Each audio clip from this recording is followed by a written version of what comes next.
have. With me is Jared Jones with Husto, a special guest, co-host, and thank you very much for joining us today. And now, Mr. Robert St. Onge from Philips is going to be joining us also as a co-host. I know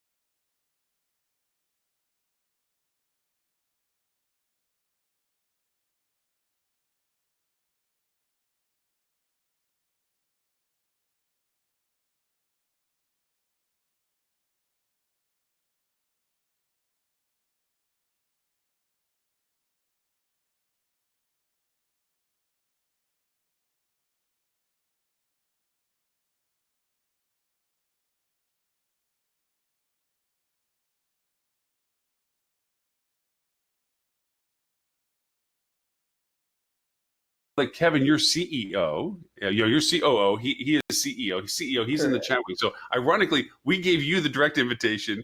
Gave your CEO the leftovers to the other side, saying, "Yeah, join us when you can," kind of thing. Okay, so there, I think his hands raised on the.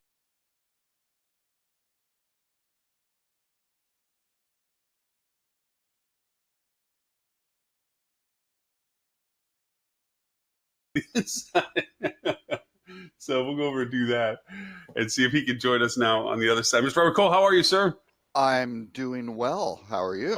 Robert, meet Jared. Jared, meet Robert. I think Hi, Mr. Jared. Ed will be there in just a couple of moments. They've been Jared and Kevin are kind enough to join us today to discuss their. Well, I wouldn't say it's new. How long have you guys been running Husto? It's the idea of it started a little bit over a year. We've been basically full-time going on it basically since the start of this summer. So it is relatively new, but we've made some pretty fast progress. So. Excellent. Well, excellent. Just one note for me. If I suddenly drop off, I'm trying to work with American Airlines on my airline tickets to West Palm Beach next Tuesday. As if you're not going to. Oh, okay. Hey, Mr. Ed. Hey, how's it going? Robert, you don't want to go to West Palm Beach? Well, you and Jim Cantori can hang out? Exactly. Actually, the interesting part is I booked a little place through booking.com, and these guys have been extraordinarily communicative. I mean, they, proactive. Hey, it looks like we may have an evacuation of the island. Are you still if there are, happy to cancel, no fees or anything like that, just let us know. They followed up with a phone call, which is great. I mean, that's exactly what you want to do. They want to know what's going on. So actually, the OTAs are really, really helpful during statewide emergencies. Previous hurricanes, both Expedia and Booking.com have been very heavily involved all the way to the state government level in helping move people around and find where to put people who are being evacuated. And you've seen that, Lauren. I'm sure. Yeah. Kevin, just going back to our Kevin looked like he came into the room and left the room. He might be hitting that. He saw Lauren. He saw you, Ed, and I. He's like, Jared, buddy. Understandable reaction, and very understandable reaction. So.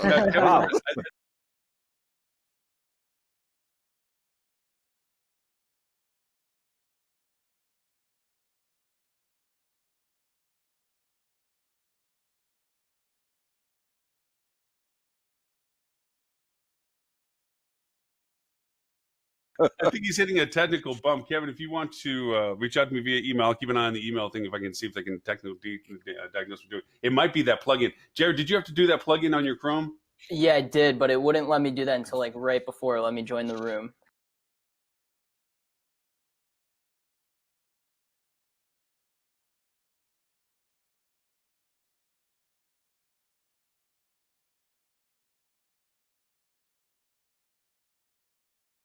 So I can do it prior. And you end up having to restart your computer sometimes to get Chrome. Oh yeah, that's right. To fully take it. It's getting better. Go. Now at least we have a shadowy face, a looking shadowy witness face. protection program. Yeah. Meet our CEO. Hey, Kevin. We can't hear you yet. Is the microphone button on the? Nope, microphone on the top.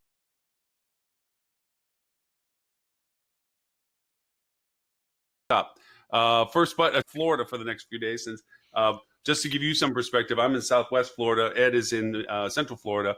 Robert is safely cocooned in Irving, Texas. And we're all, well, Robert was to travel to Florida for a conference that we're both attending over exactly ground zero of the hurricane that's going to hit Dorian. You know better than to say that it's definitely going to be ground zero. Oh, For gosh, all we know, it could hit Tampa. Yeah, it Exactly. can go anywhere. Yeah. It can go anywhere. But anyway, with that all said, now that we have you both on board, welcome. Thank you very much for making it. We as I promised you, we'd give you the first half hour guaranteed your time to shine. Tell us everything and anything we need to know about Justo, origins, beginnings, plans, process, all that kind of fun stuff. We're all ears, and then we'll try to ask intelligent questions. One very, very important administrative note. If you do wind up having to leave, and if Lauren makes you room administrators, there will be Oh, you aren't? Okay. There will be a red button that you don't push. Don't hit the red button. Just close the browser. If you have to leave, just close the browser. Thank you, Robert. Yeah, that's a good housekeeping note. Yeah, Perfect. don't hit the red button. All right. Gotcha. So with that in mind, gentlemen, the floor is yours, please. Great. Well, yeah, obviously on behalf of me and Jared, thank you guys. I really appreciate you guys allowing us to come speak with you. Obviously we talked yesterday a little bit, Lauren, and like you said, we just don't want to make this anything like a sales pitch. We just want to have a friendly conversation with some insiders in the industry. I'd love to see some people in the chat too. So definitely look forward to that. But a little bit of background about ourselves, obviously, based on our live feed, you might be assuming we're pretty young, which is true. So came in pretty randomly. We had a really unique outsider's perspective on everything. So one day, when I was in my dorm, I go to University of Michigan, and I happened to be talking with my dad, who's a really frequent traveler, and he basically was, giving me the typical rants of booking hotel rooms and that whole deal. And he was just mumbling on, and I was just getting very bored. And while I was zoning out and barely listening to him, I kind of realized that, one thing that my dad's always told me from a really early age is that any good business is formed around a problem.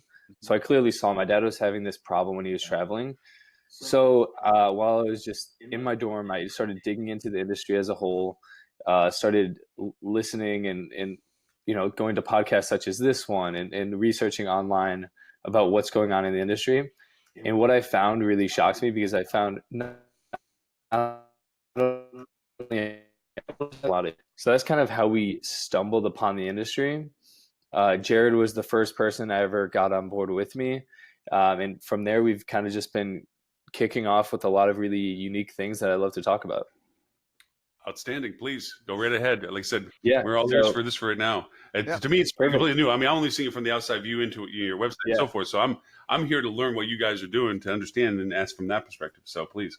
Great. Yeah. So what we do is basically we're going to be an online travel agency. And I use that term knowing that there's a lot of backlash against OTAs in the industry right now, but we want to be seen as very much on the forefront of change in the OTA world.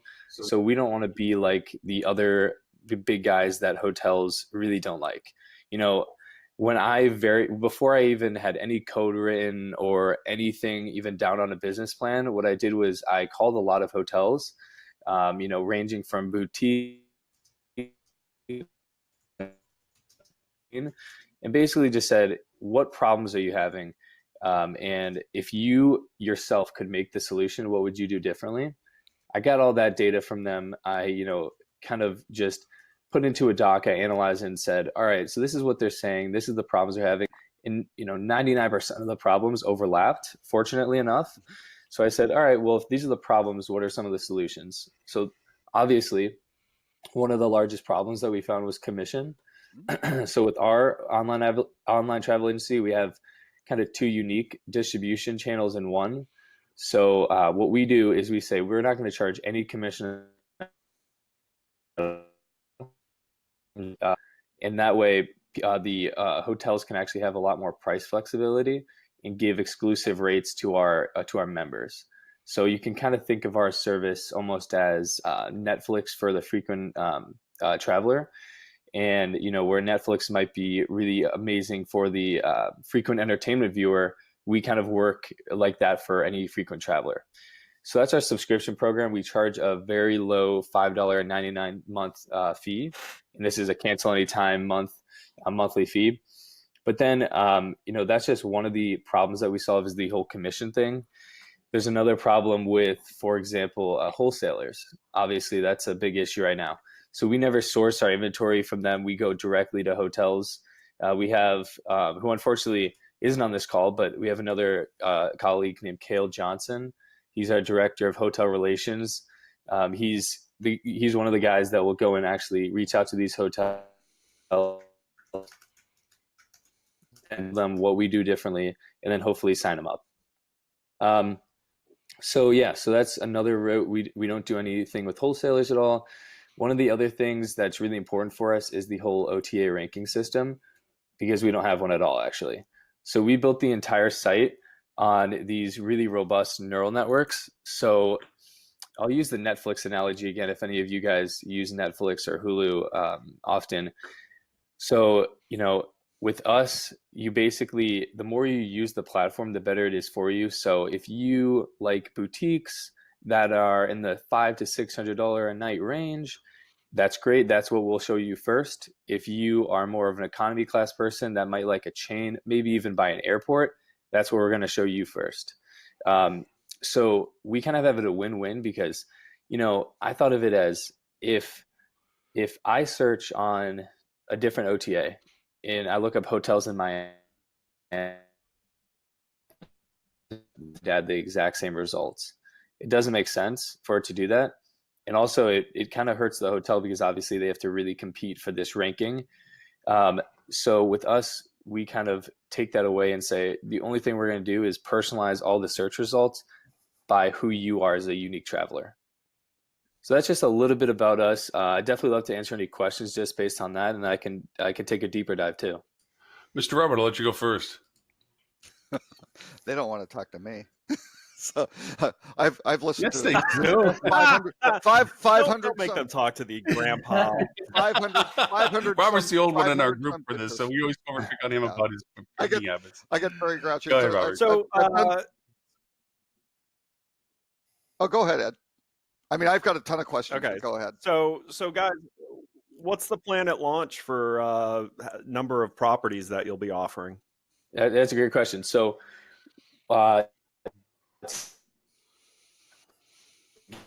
less than 1,000 properties because we really were kind of learning, who do we even talk to at hotels? Do we talk to GMs? Do we talk to revenue managers? Who do we talk to? So we really were struggling there. But now we're actually fortunate enough to have over 10,000 properties now, all pre-launch. We're actually finishing our connectivity project. So we're finalizing a connection with DerbySoft, Synexus, SHR, all those guys. And then we have about 2 months left of that project. And then in that 2 months, our goal is to get around 20 to 25,000 properties. Now, are you getting the hotels to give you qualified or unqualified rates?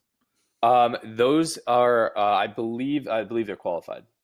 Okay. Yeah, because it's a membership. So yeah, exactly. So what we say to the hotels is basically, we say to them, for an unsubscribed user, so you can think any other OTA, we have bar rates, and that's what we do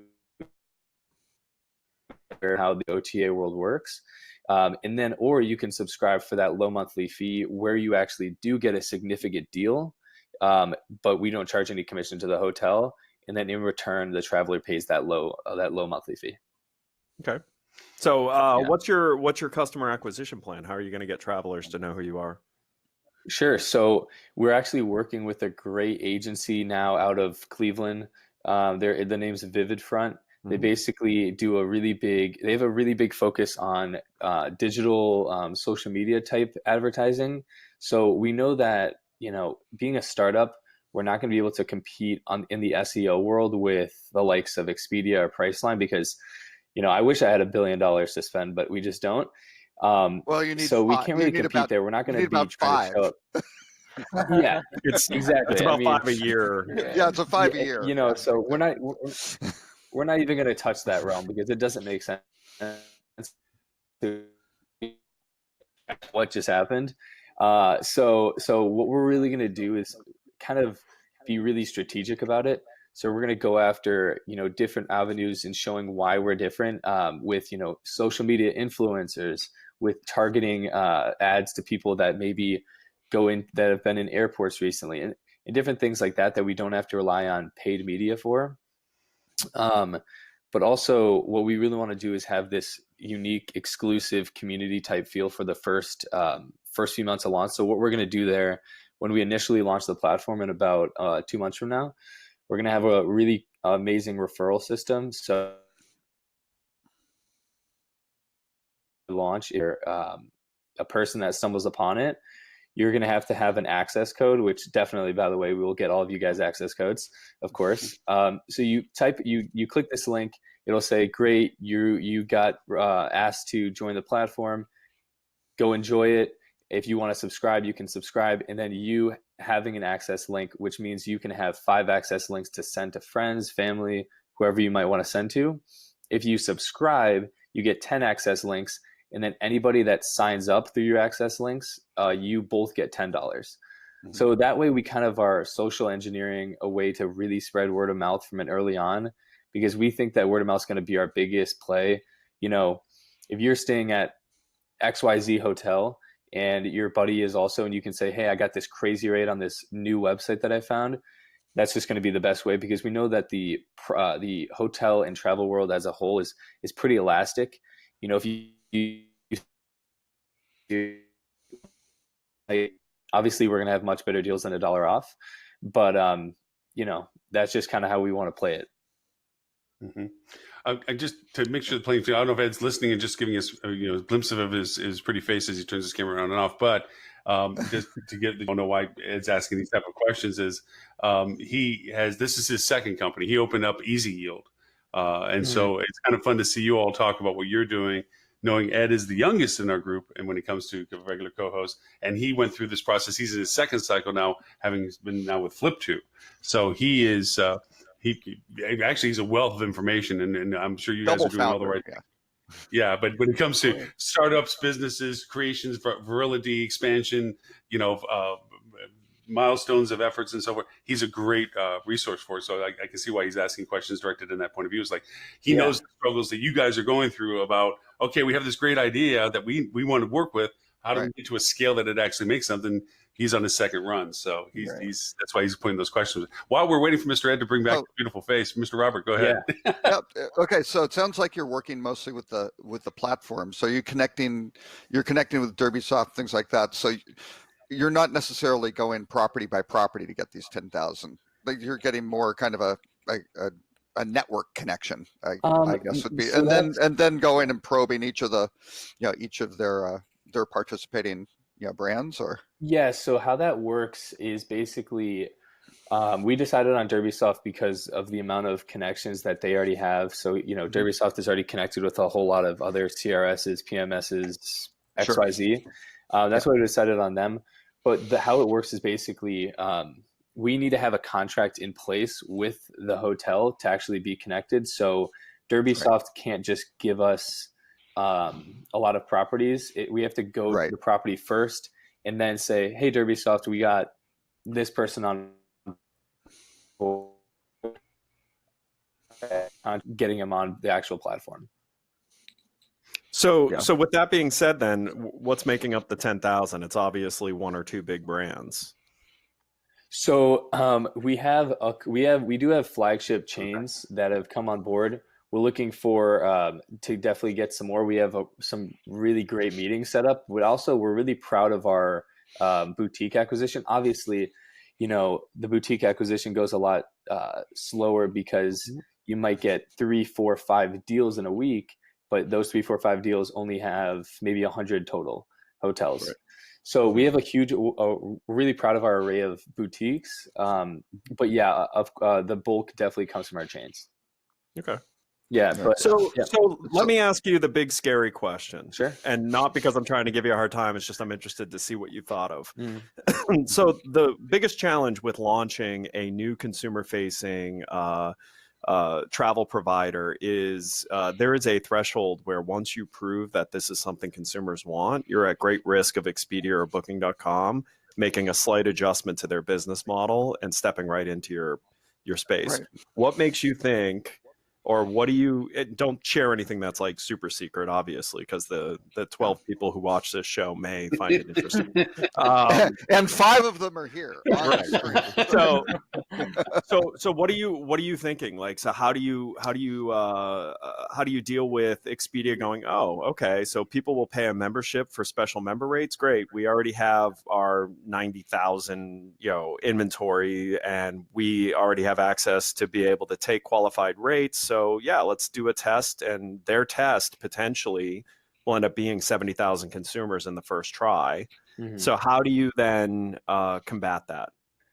Yeah, no, that's a very, very, very good question. So the route that we're kind of going there is that we want to really set up. So just to be completely honest, the hardest getting them over is that we are an OTA in the first place. The fact that we call them, say we're an OTA, we almost can hear them, holding the phone over the hook, just hang up on us. But just having a good relationship with them, saying this is what we're doing from day one, this is why we're different, this is why you should go with us and give us these exclusive rates, is big. But of course, Expedia, the clout that they have is pretty enormous. But that's why we want to just launch, just get this right in front of people so we can hit the market where nothing really exists like this, where it's a subscription platform. We want to only win customers over by having better deals. We think that's a huge part of our business model. But the UI and the UX that we've built is really incredible. I might be a little biased here, of course, but I think when you go on most OTA sites, you kind of get harassed with a lot of different data and ads and pop-ups, and it's just not the greatest experience. I've never seen anybody besides there's actually a smaller OTA that has decent UI, but for the most part, it's kind of cumbersome. And also that's because, they have this big priority on making people book rooms because obviously they make a commission. So, for example, I booked on an OTA that we all know, but I won't name. And I booked on them, and in 6 days, I received 12 emails from them. It's just not stuff that you want. We don't do any of that type of thing. We really want to be the most consumer friendly, kind of like, Netflix or almost Uber, but for. So don't go public then. Yeah, don't use. There's a lot of. I would recommend not using the Uber example right now. Any of the OTAs, if you look at their focus prior to going public, they were exactly what you just said. And what destroys their allegiance to either the traveler or the industry is going public and having to sustain growth. So if you want to stay true to what you're saying you want to do, get rid of any thoughts of ever going public, and you will be able to do that. But if you are at all thinking of going public, just understand your vision. Right. Be careful who you take money from, because they're all going to tell you that it's nice you want to do this, but we want this much return and we need this much growth. So you're going to do a pop under this week and you're going to send 10 emails. And a perfect example of that, or your next round. Yeah, we'll get the link. Yeah. So TripAdvisor is a perfect example. TripAdvisor started with that type of, we really want to make a difference here. We want to bring transparency to, what's out there. And now TripAdvisor is probably one of the worst players in the industry. They do not serve travelers whatsoever, and they are horrible to the hotel industry. And it's because they are fighting for survival because and the capital markets are kicking the shit out of them. Right? Pretty much because they aren't getting enough margins and they aren't penetrating things, even though they have this massive user base, right? So, it's a tough balancing act. Lauren, what were you gonna? Yeah, so I was gonna say, so Kevin, and just do you feel like you have an age grouping for this? Because as you're talking about this, I mean, obviously, you guys are young and you're right in the middle of this kind of thing. And are you feel like you're catering to more of how you see yourself as future consumers as well? That I don't want the clutter, I don't want the mess, I don't want this reminders. I'll use you when I need you. I'll pay for that accessory. I want to get the good deals. I don't want to have to deal with all the BS about this. Sign me up and tell me what I need to, show me more of what I'm interested in because you've seen me do it enough times. Is that how you're seeing yourselves, that you're going to kind of follow this purchasing group of people that do this? Yeah, that is definitely one aspect is the more. So actually, I actually believe I'm the very, very tail end of the millennial age group. I think the millennials for the most part are actually older than me. I think 23 to 38 or something like that. We definitely want to cater to them because number one, they're the ones pushing the OTA initiative. They're the ones that want to book on OTAs versus direct booking because it's so easy. You see 30 plus hotels at your fingertips, number one. Number two, because exactly what you just said, we think that this is what consumers are wanting, this type of, not dealing with the BS and more getting the transparent. And they're actually, and also they're very, very used to, years ago. You can subscribe for cars. You can subscribe for just about everything. So that's definitely an area that we're looking at. Another is the B2B side. So we're basically going to go to small to mid to even large if they happen to be in the right area, businesses, and say, hey, you can sign up all of your employees at, of course, a corporate discount, and we'll kind of act as your internal travel agency for you. So instead of getting a decent deal with a brand and all your travelers can stay at one brand, with us, we have pre-negotiated rates with all of our hotels. So any business could sign up and get these amazing rates for all of their travelers. And also, I'll be cautious of how much I say right now, but what we're doing is we're kind of building this interface for the B2B side where everyone or the travel agency can basically log in at the get all their people are staying, what's the prices, they can expense it directly on there, and a whole lot of other tools for them to really just use us as their kind of OTA / travel agency software. So, Jared, I mean, I'm having fun. I have friends, I call them eye candy because they're much better looking than I am and always have them join my meetings and stuff so that people stare at them instead of me. So what did Kevin say? Robert, I bring Robert in all the time for that. So what did Kevin say to you when he said, hey, dude, I got this idea? Okay. And I'm thinking about this, and this. What got you on board with this? You're saying, okay, I want to actually change my path and hitch to you and start doing this with you. What sold you on this whole thing? Yeah, sure. So first of all, I want to say that Justo wasn't even Justo back then. It was Half Cost Hotels.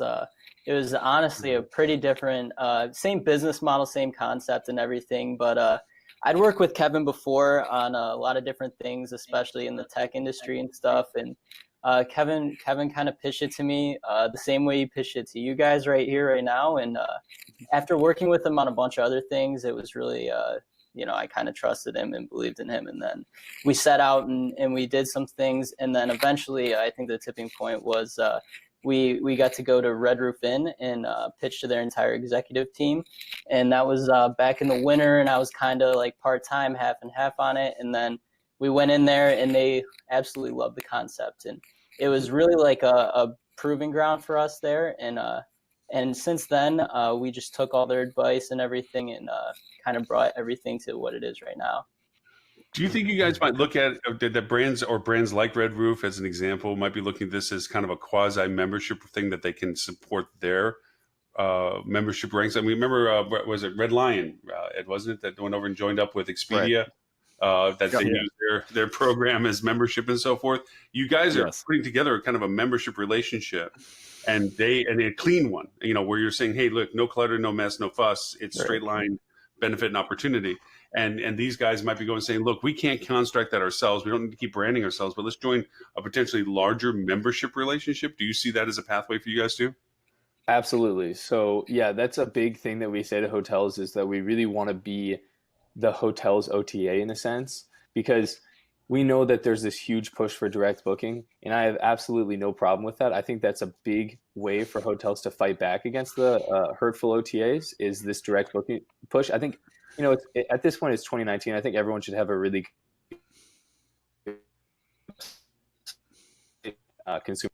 But, in a world where there's no OTAs, it's not a great user experience, because if I look up hotels in Miami, I'm going to go on 20 different sites to compare rooms and what hotel do I even want to stay at.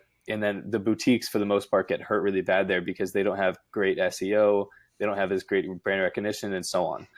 So we go to them and say, we'll basically be acting as your member program or your way to distribute to a great array of travelers, kind of like the traditional OTA, but we don't hurt you by doing those few things that I mentioned before. Mm-hmm. So, Yeah. what your road? So let me give you a couple of history lessons, because you're young. You look like, how old are you, by the way?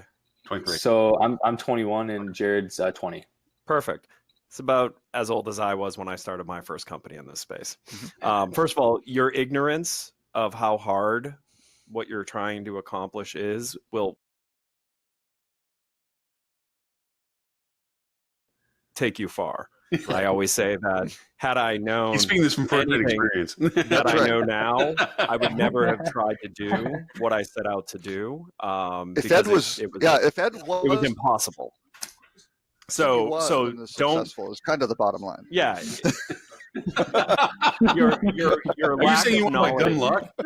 is actually really good, because that's where fresh perspective comes from, and it's also where you don't have to accept what is commonly accepted in this industry. So don't take that as any type of negative thing. Like, I firmly believe I'm where I am today because of how little I knew going into the problem I was solving.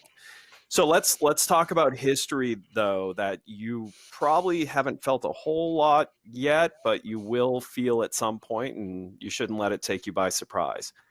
Every single OTA that's came up hotel friendly first. Right. Every single one of them, as soon as they hit scale, switched away from that model. Mm-hmm. So just saying that that's your point, you're going to need to do more than that with your hotels, because you are going to come across hotels that are going to say to you, great, Orbitz was really friendly. Travelocity was super friendly. Expedia was super friendly when they first started. And they all change as soon as they hit scale. So design something better than just the mission. Find a way to show that it's there, it's in the core. And you'll actually have less friction on your acquisition path, and you'll get hotels that will be more creative. You are eventually going to have to get into being better than Expedia at things that Expedia is very good at. And some of the things Expedia is very good at is packaging and getting really favorable pricing from hotels.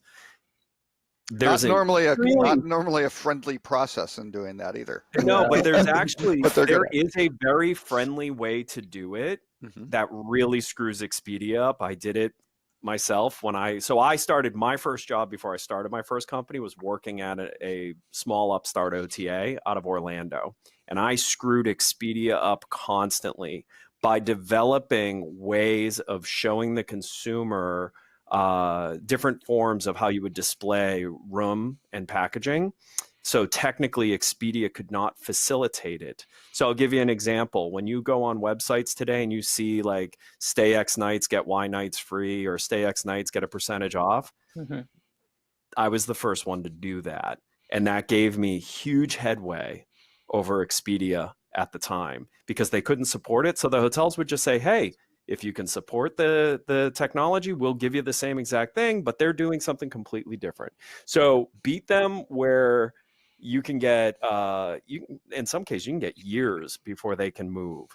Make new types of product that the hotels can give you more interesting rate flexibility on, and they will do it. Hotels will just straight up do it, and you'll become their number one producer. I did that up against toe-to-toe against Expedia with a company that was only doing about $1 million a year in revenue off of their reservation. So tiny.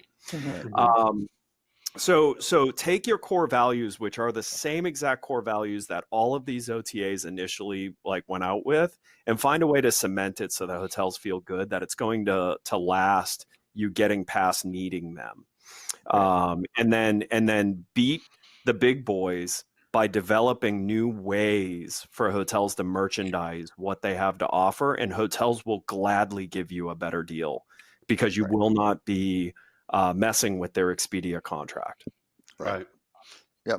My recommendation. I think you have a great point. Yeah, I think you have some really interesting points where you've got to find the right equilibrium, because certainly with a subscription model, that's great. And I think the comparison to Netflix. Don't do the movie thing. Don't do your No, movie. I'm not. No, because Robert, by the way, Robert loves the subscription model because as soon as you give him a code, he's going to find the weird loopholes in your model that will allow him to exploit you.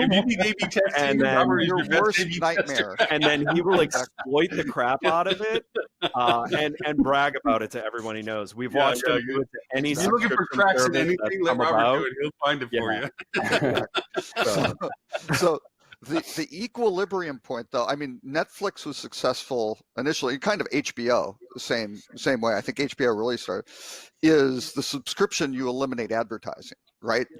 I'm paying to not be exposed to advertising, right? So, advertising kind of the absolutely poor demographics tax these days, right? So I think that's a huge plus.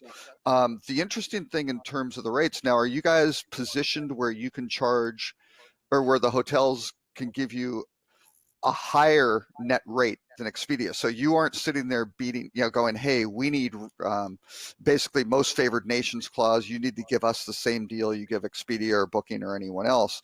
Because if you guys don't have the same profit requirement, right, or the same margin requirement, you can work it. And I've done a couple of startups myself, perhaps not to the same success as Mr. Saint-Anger, but we did change the industry in certain ways. We did a dynamic packaging one, and basically we went to them and said, hey, we don't have the same margin requirements on this thing, so you don't have to give us that rate. You can actually charge a higher rate, which is great for the hotels. The better ADR, it helps everybody, right? Everybody loves that, but the price still comes out lower to the consumer because you aren't sitting there. Like Booking.com has 40% margin, something like that they run. If you don't have that, if you can do it with 20% margin, all of a sudden there's a bunch of consumer value that you can build, and then that supports the subscription. So you may be able to do that. Now, the huge caveat with that is that makes you much less attractive to investors, right? Because they want to see huge margins, and that's completely what they're drunk on. Yeah, by the way, I mean, let's just be honest here. Is your path to do rounds of investment raising? So what we did, we kind of had a unique thesis about investing, actually. So what we did was look for individuals around specifically the Cleveland area that you really, really value and respect and targeted as potential investors. And also part of this thesis was these all had to be people that weren't in the travel industry. So they had a fresh perspective like we did. Of course, these guys are all regular business travelers, but they didn't have, for example, an OTA company or a hotel company or something like that. Actually, I will say we've been approached by a few hotel companies about investments, and we kindly turned them down only because we wanted they will destroy you. I mean, so if you're not going to do traditional VC funding and you're going to skip that stage through the type of funding you're going after to then get to middle market, you can build a really interesting business without having to sell out to what the spreadsheet pushers want. Just know it's totally worth doing. But all the fake people that, raise money as a profession and don't actually build quality companies are going to sit there and look at you like they don't understand. Right. But it's worth doing because in the end, you'll make more money than they do raising, $100 million and burning through it and adding no value. Yeah, You'll also be more trusted by your customer by not being owned by a venture capital firm. Right. Yeah, that's really important to us. It is. So I definitely, it's good to hear from your perspective that we're kind of on the right path there. And then also, I wanted to go back to your point about us having this fresh, almost ignorant view on the industry, which you got this really amazing coalition of a board of advisors. So when when Jared brought up Red Roof, they were the first chain that we actually got the opportunity to pitch to. The CEO, Andrew Alexander, amazing guy. I have nothing but absolute praise for him. You can tell he's one of those guys that, runs his company really well, has a great culture there, but also is always looking for new cool ideas that he can get, first kind of dibs on. So when me and him were talking kind of after our pitch to them, he actually wanted to jump on our board of advisors. So after that, we kind of sparked this growth of, we're going to get legitimate people that know this industry 10 million times better than we do, that we can go to for, hey, we have this cool, crazy, weird idea. What do you guys think? Get their feedback. That's a terrible idea. No, that's a great idea. Why don't we explore that a little bit more? So we can get their legitimate perspective. So that goes a long way. The board of advisors is built up of people like you. So that way it kind of prevents us from ever selling out or ending up really bashing hotels like most OTAs do. Mm-hmm. By the way, it's actually, with the OTAs, it's a cycle. You only bash hotels when they have no choice but to work with you, and then when the tables turn, you become very hotel friendly. It's the cycle of the OTA.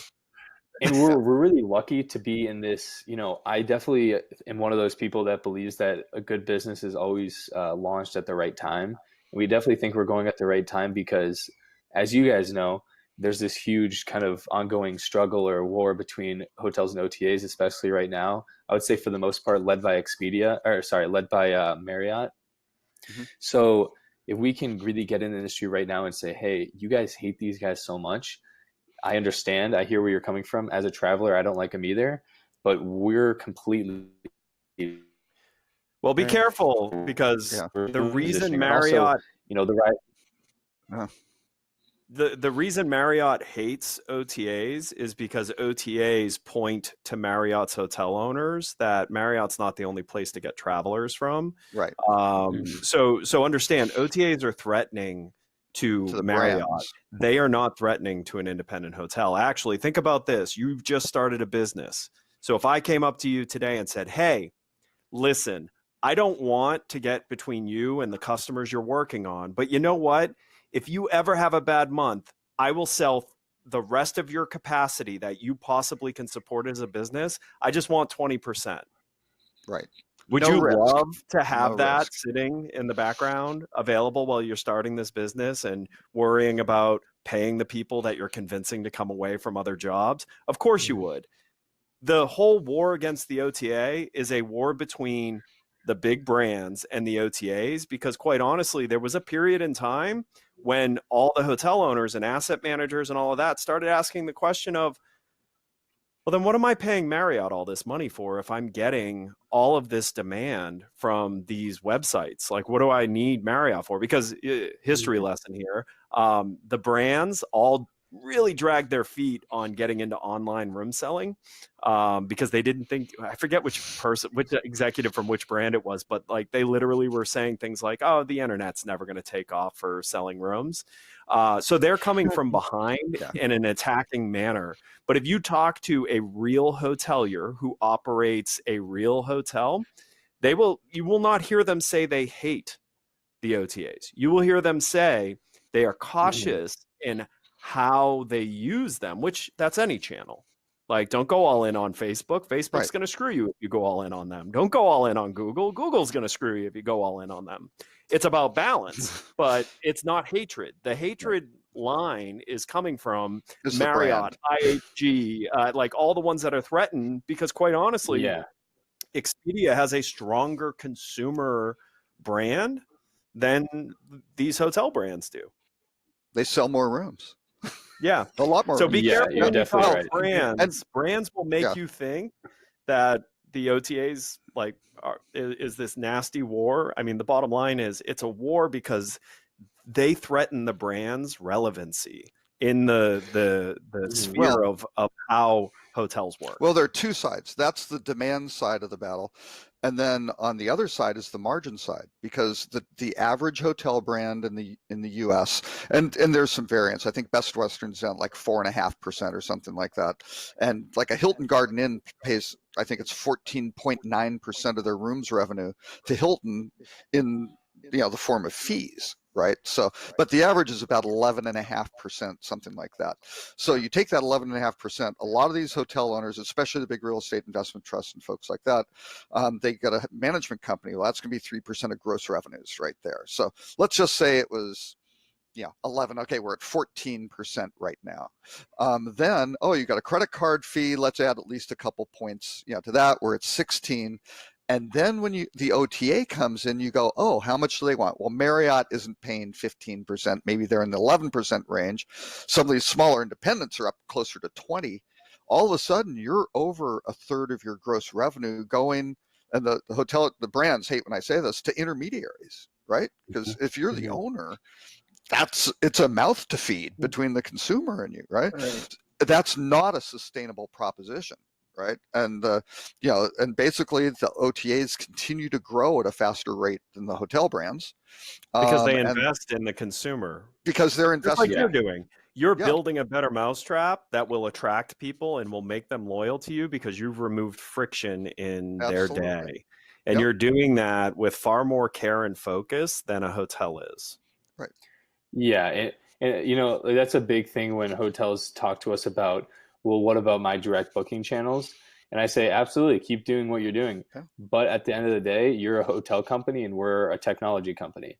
So we have our different strengths, we have our different weaknesses, but that's just kind of how it is. And if you can get a higher rate tier, which I know is kind of counterintuitive from these hotels, but if you can find that balance of, not necessarily giving, or basically giving that discount that the hotel's offering and translating that directly into consumer value by you guys being kind of as efficient as possible, that's absolutely huge. The one complexity with that, and again, it may be very interesting for the hoteliers, is they don't like to introduce new rate plans, because if you're Marriott, you have to come in and then somebody corporately has to go to, we got to go to the brand guys for the select service group, and we got to go talk to the Courtyard people, and we got to talk to Fairfield, we got to do this, we've got to update the things of saying here's who they are and here's how it's getting booked. Got to build brand standards around it. Then we got to check with legal compliance and how it's paid, all that stuff that has to. So the answer is don't go to Marriott with it. Go to your boutique hotels. Value your boutique hotels. But this is a really important point, because you guys are new to the industry. You would think, well, yeah, but guys, you're going to make more money. It's better for the hoteliers, right? That doesn't matter. It doesn't matter to the brand. The brand, first of all, the brand is Marriott, for themselves. Hilton, Choice, Wyndham, IHG. They all have something in common. They're not hoteliers. Right. Their business is not hospitality. They are franchise systems. Their business is to sell franchises. And that's a big difference. And you're going to hear a lot of people forget to tell you that that's how it is now, because it's only up until recently that the two powerhouses that were hoteliers, Marriott and Hilton, they used to own a lot of really good hotels. They sold them all. Yep. Own and manage, and all that's gone. Yep. They don't own any hotels anymore. So they're completely detached. They make their money one way and one way only: franchises. Yep. Franchises. So they're don't listen to them. Don't go to them for guidance, because quite honestly, it's where you will get the worst advice for actually building something good for the hotels. Yeah. Go to hoteliers. Absolutely. I'm going to start with Holly on something. Holly went over and said, "Oh, Ed, you're being mean." I'm being nice to these guys. What are you talking about? Holly doesn't know mean. No, she doesn't know mean. Okay, so here's the thing. When I used to run hotels, I used to want to hire people that never worked in hotels, because they saw the product for what it was truly meant to be from the consumer side. You're approaching this exactly the same way. Hey, look, this functionality. This sucks. I don't like 10 emails after I get one website visit. I don't like garbage stuff that I have to sort through to get to what I want to get to. Let's create a cleaner relationship with the consumer. That straight line purpose, consumer centric side of things is going to find you people that want to do business with you. You're going to have to probably hit some landmines along the way. To Ed's great, and this is all good advice. All what he's saying is true. All what Robert's saying is true. There's assholes in all of this. Sorry, we need to do this on the show. We can say the same time we want. And brands are going to steer you to their value proposition. They're going to steer you to what they think you can benefit them for, regardless of what you can benefit others for. Your purity of saying, what does the consumer want? I want to be able to go to a place that, I'm paying some coin for, that I don't have to go through BS to get to, that shows me stuff that historically I was interested in, and I can see rates that I can get that match or maybe better given circumstances than what I find elsewhere. That convenience factor alone, even though they could possibly find, like Robert will possibly find the best deal from somewhere else, but it took him, an hour and a half to do it. These people don't want to do that. They want to go to a place they can get a good rate, clean. You got a purity. Yeah. So, if Ed wants to say, it's out of unawareness of some of the nastiness on the other side, so be it. But if you keep that straight line thought, you keep the vultures off your ass about giving you money, but then you have to do it their way, or brands telling you to do it their way because it benefits just them for what they're doing. If you keep that purity of where you're wanting to go, you'll do a great business model. It'll build somewhere. You're going to find hotels. From my perspective, if you come to me and say, look, you're an independent hotel and you got some strong comp set, we can find another avenue for you because we have a membership. We're bringing X thousands of people to your door. Cool. I'll give you the rate. See what you can do with it for me. And if I don't have to pay much for it, we know they'll give them the rate just by the pure fact that AAA rate still exists. And we all scratch our heads on, like, when's the last time AAA actually drove value to a hotel? So that's the other good news, guys.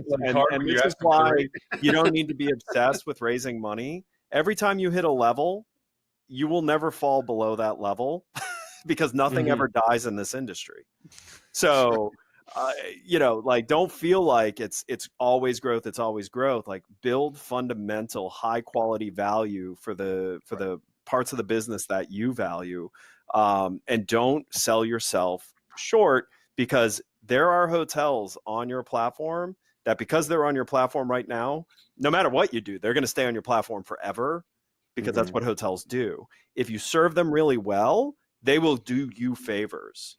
And that is, and this is where I'm going to say, like, understand all the brands, all they care about is, if it's not selling franchises, then it's minimum viable effort to check the box to get more franchises sold. So they don't actually care about customer acquisition. They don't actually care about any of that stuff, except they care about it to the level that it helps them sell more franchises. Right. Yeah. And so you have to understand that, because they also don't care about how the hotel operates. They don't care if the hotel owner makes a penny more than the minimum amount that hotel owner needs to make to sell more franchises. Right. Yeah. So understand that it's like a everything for them is a barrier of, they will not spend more effort than the minimum amount of effort it takes to sell more franchises. You're definitely right. We actually have definitely, got that type of, got that sense. Unfortunate situation where also the chain happens to be managing their distribution. So that's why it is a lot of times we get the question all the time from people that aren't in the hotel industry. Oh, well, that's awesome. Why haven't you guys signed up every single hotel on the face of the earth? Because it's the most broken industry on the face of the earth. I know. It's hard to explain that to people from an outsider, but it is one of those things where, like, well, there's no risk to hotels. Why wouldn't they sign up? And it's just like, why? The challenge is, again, at the brand level, if they have to have their distribution people who are overtaxed with a whole bunch of very inefficient processes. Like right now, it's corporate rate loading season, right? And they take months to get all these RFPs and most of the rates don't change very much, all. Right? It's just ridiculous, but everything has to get, because it's all this old 1980s file-based upload type crap where, like, can't you just set a rule?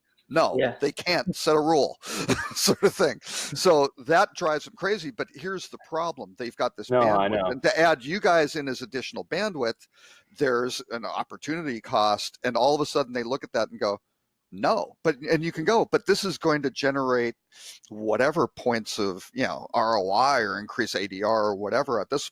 And they're like, yeah, but for us, that's not our revenue stream. Our revenue stream is we've got 11% of revenues, right? We don't care. They don't really care where they come from, right? Sort of thing, because it's top line, most of it's top line revenue. They may have some extra incentives off of operating profit and things like that, but generally it's top line revenue, right? So especially if they have to do any IT stuff, you wind up getting graded by what's the ROI for the brand, and all of a sudden it's like, no, you aren't on the list, go away, right? So, Kevin, you're gonna have to figure out how to navigate that to get scale versus So Kevin, how were you you the tech head that put the programming together? I mean, were you the one that actually hands on keyboard started putting the technology together?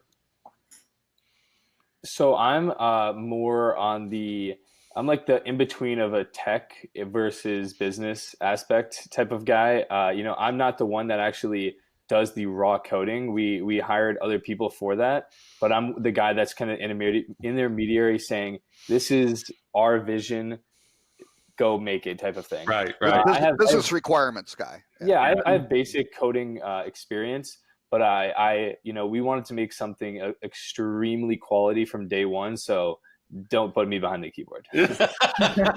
He's a people person, good. Lauren. Yeah. So from a membership perspective, and you don't have to share if you want to, have you thought about like distributing, like doing the old Zuckerberg model? Let's throw it out to the colleges. Let's get everybody signed up. Let's throw some power behind this. Let's get some numbers so that when we walk into doors, we can say we got X followings, Gen whatever.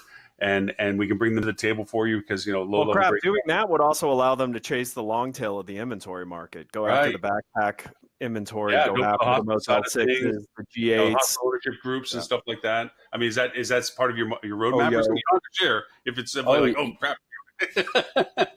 Oh no, we're more than comfortable sharing. Yeah, that's definitely a big thing. We think that since we charge such a low $5.99 month fee to be super competitive with other subscription programs, we know that the money really starts coming in for us at scale. So we definitely want to, look at other people like Zuckerberg, or for example, MoviePass was another one of those subscription companies. Careful. I wouldn't mention MoviePass. I wouldn't mention Uber or MoviePass. Robert spent weeks on end telling us how he was completely screwing MoviePass.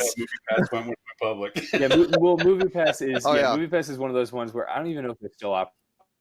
MoviePass is another one of those recent examples that Silicon Valley has lost its mind and have just proven that they're willing to throw crap tons of money behind even the worst idea and prop it up because they don't care. No, it's so funny. I mean, you being from the Midwest and growing a company in the Midwest, we've seen that a whole lot because we have to really, really sell and pitch these investors to get them on board for a fraction of what we would go get out west if we had written that basic idea on a napkin. And then we would have raised $50 million. Well, they would have told you to go. If you were Ed and did that and had successful exits previously, then you can do that. Yeah. Right? So from a roadmap perspective, exactly. What is your timeline for some of this stuff? When do you think you're going to start getting to certain critical mass points? And I love your marketing strategy, influencers and engagement, identifying the demographics. Influencers and social sharing doesn't work, Lauren. Okay for you. No, if you guys get the chance, go look at Flip2. We're making a joke about this. Sorry. Absolutely. His current model, Flip2. No one cares what their friend thinks. Come on, Lauren. Yeah, right.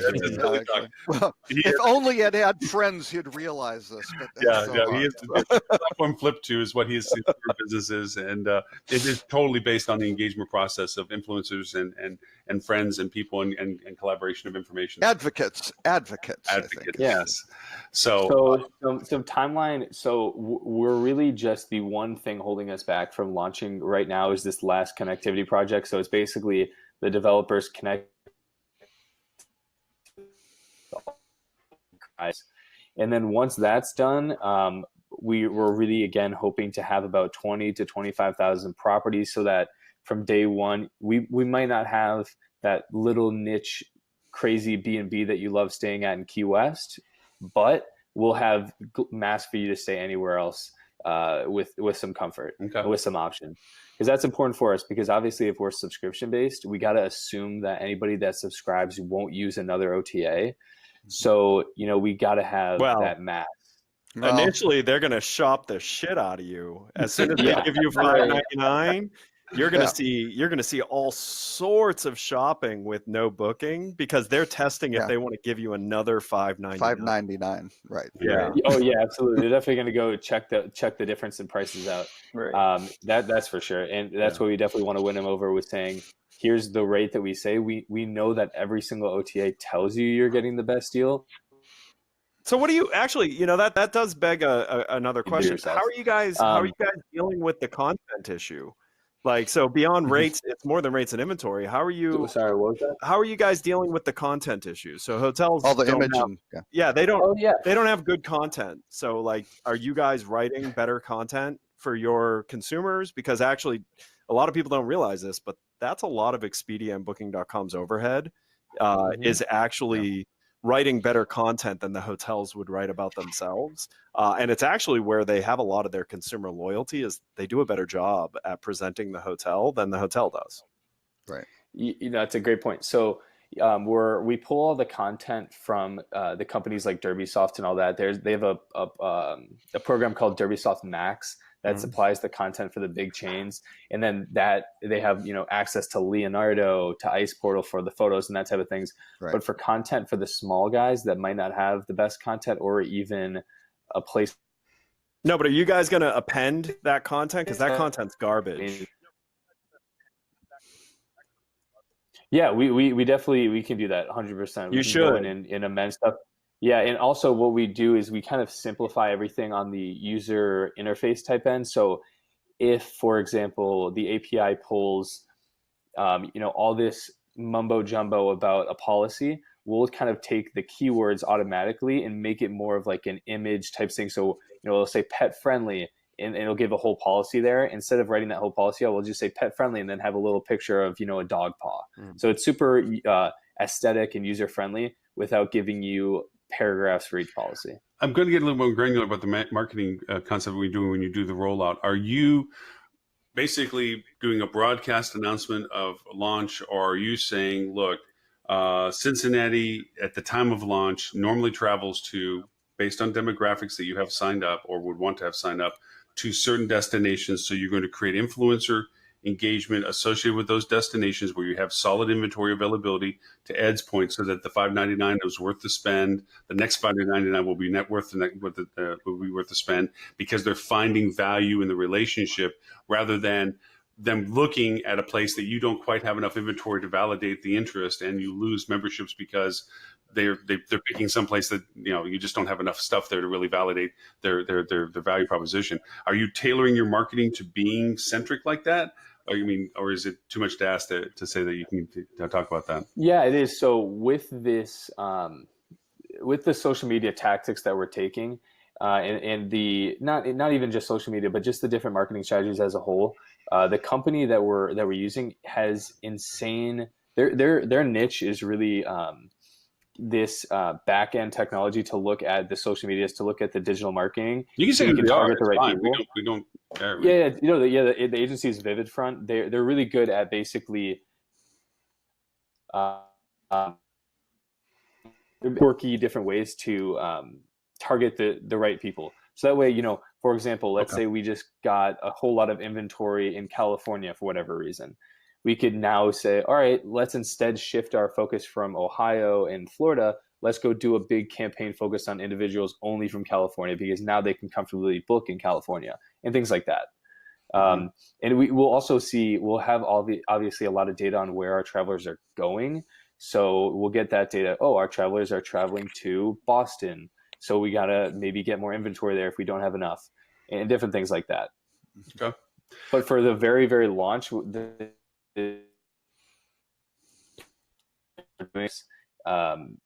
is a free way to get word of mouth really working well, because we're going to have this really cool exclusive thing where you can't go on it unless you have a link, and the only way you can get a link is from someone else. Once you sign up, you get 5 more. If you subscribe, you get 10, If they happen to subscribe, you each get $10, which you can use for bookings and things like that. So hypothetically, if you invite 10 friends, they get on board, you both, or you get $100 and all your friends get 10. Ah. Well, if there's any pattern of similar things, is the fact that successful businessmen have movie posters or opera posters behind them. So, Yeah, I'm sorry, I've been my friends. I am far less cultured than he is. Obviously, he's got Phantom back there. I'm like, look, it's Iron Man! Yay! It's so funny. I'm actually at a buddy's house in Tennessee right now. So. Well, hey, you know what? It matches a little bit what behind Zed for all that. And just as a reminder, I told you the first half hour that we would vote, and we've already blown past an hour. And we appreciate your time on that sense. You're more than welcome to stay. And if you want to keep talking, we're more than welcome to talk. I want to be respectful of your time. That if you have other things you have to run off to do or anything like that, why are you going to start being respectful now, Lauren? I don't know. It's a crazy little quirk that just popped up. I'll suppress it soon. But I mean, we can keep talking. You can keep joining us. Just to let you know, and I think I mentioned this when we were doing the pre-discussion. Robert, no one watches a great list of things. News topics and so forth. I didn't send that over to you, so it would be kind of like shooting in the dark. But we can keep talking. So basically, you'd be at the same level. Same level we do. We just shoot in the dark. As the rest of us who don't bother looking at Robert's email. That's right. Ed can't read, so that's why he doesn't really read the emails. So that's really the fundamental problem. But I mean, if you'd like to hang around and keep talking, by all means, we'd love to keep having you in the conversation. And we keep talking about what you want to talk about, or we can just slip over to some other topics. If you have opinions about them as we go through, you're more than welcome to. Or if you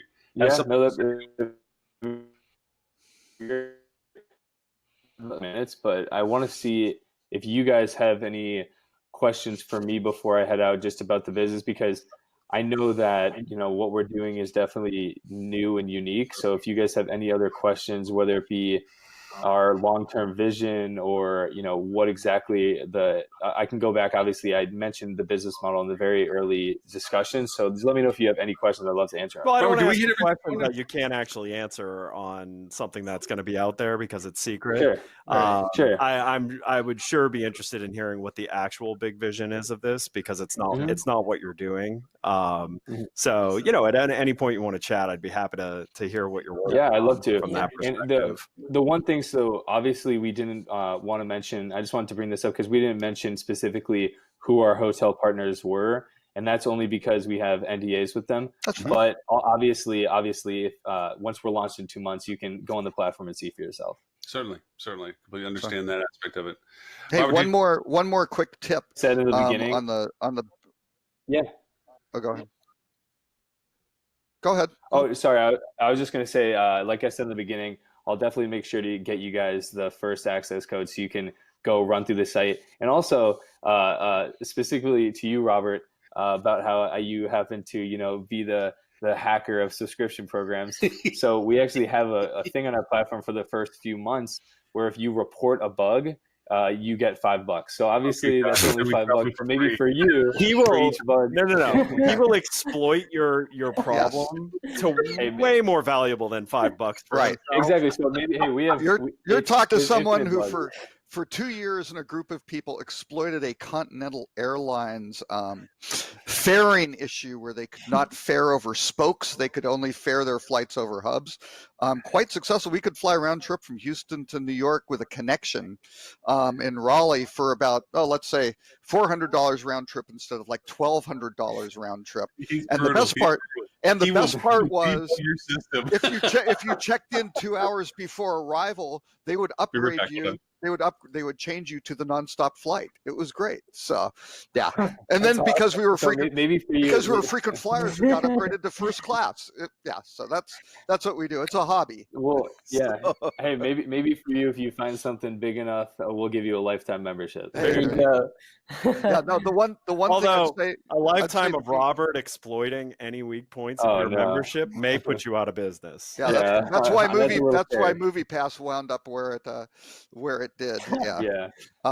But actually, the one thing on the business travel side, I would really focus on the small business, independent traveler, things like that, because the larger ones, once you get into all the travel management companies and all the duty of care and all that stuff, it gets really rough. And the hoteliers, a lot of them will be looking at that going, wait a second, we're getting, like, their GDS business is all corporate.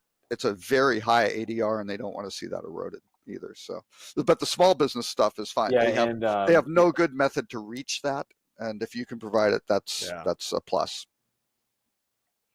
Yeah, our kind of niche there is companies that are between 50 to 500 employees. So, small-ish, small to medium size, we say.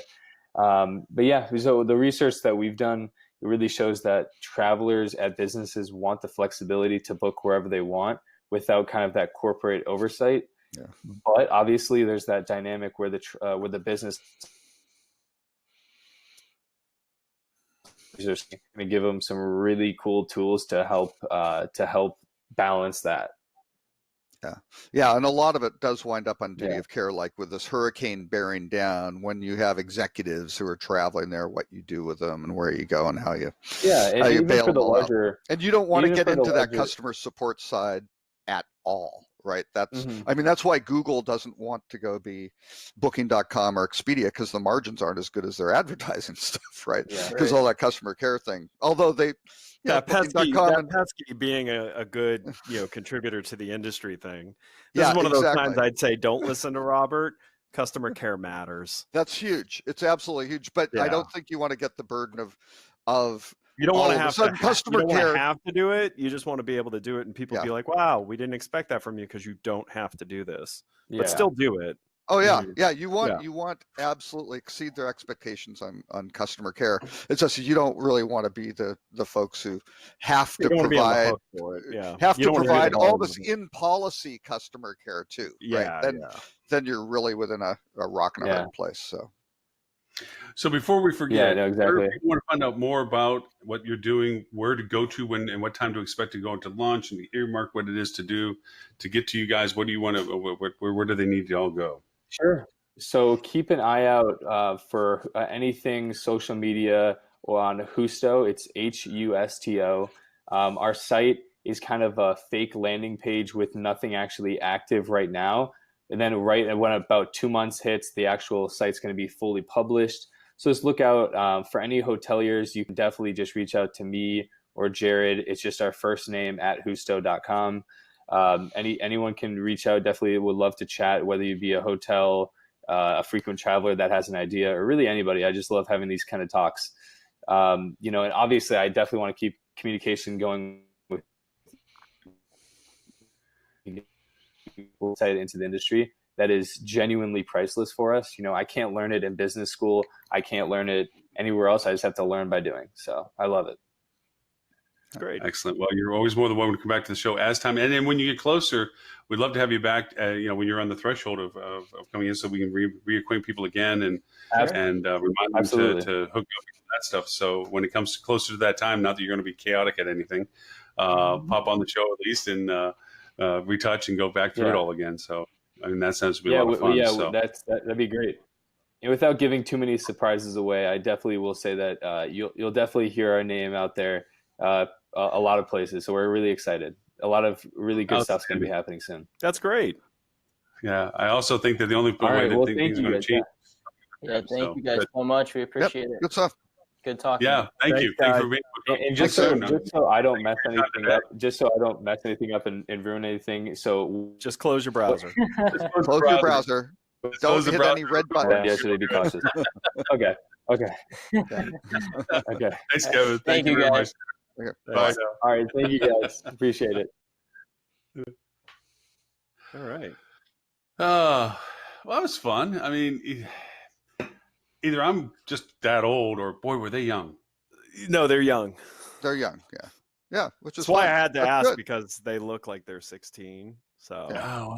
But you know what? If anything's going to change the world, it's going to be somebody coming up with something different. Now, whether it's different enough, whether it's crucial enough, whether it can't be absorbed enough. Well, and this is the thing. They're in generally the right idea space. Like, their current model is not at all what's going to take them to success, but it's getting them the conversations, and what they do with those conversations, that will take them to success. Right.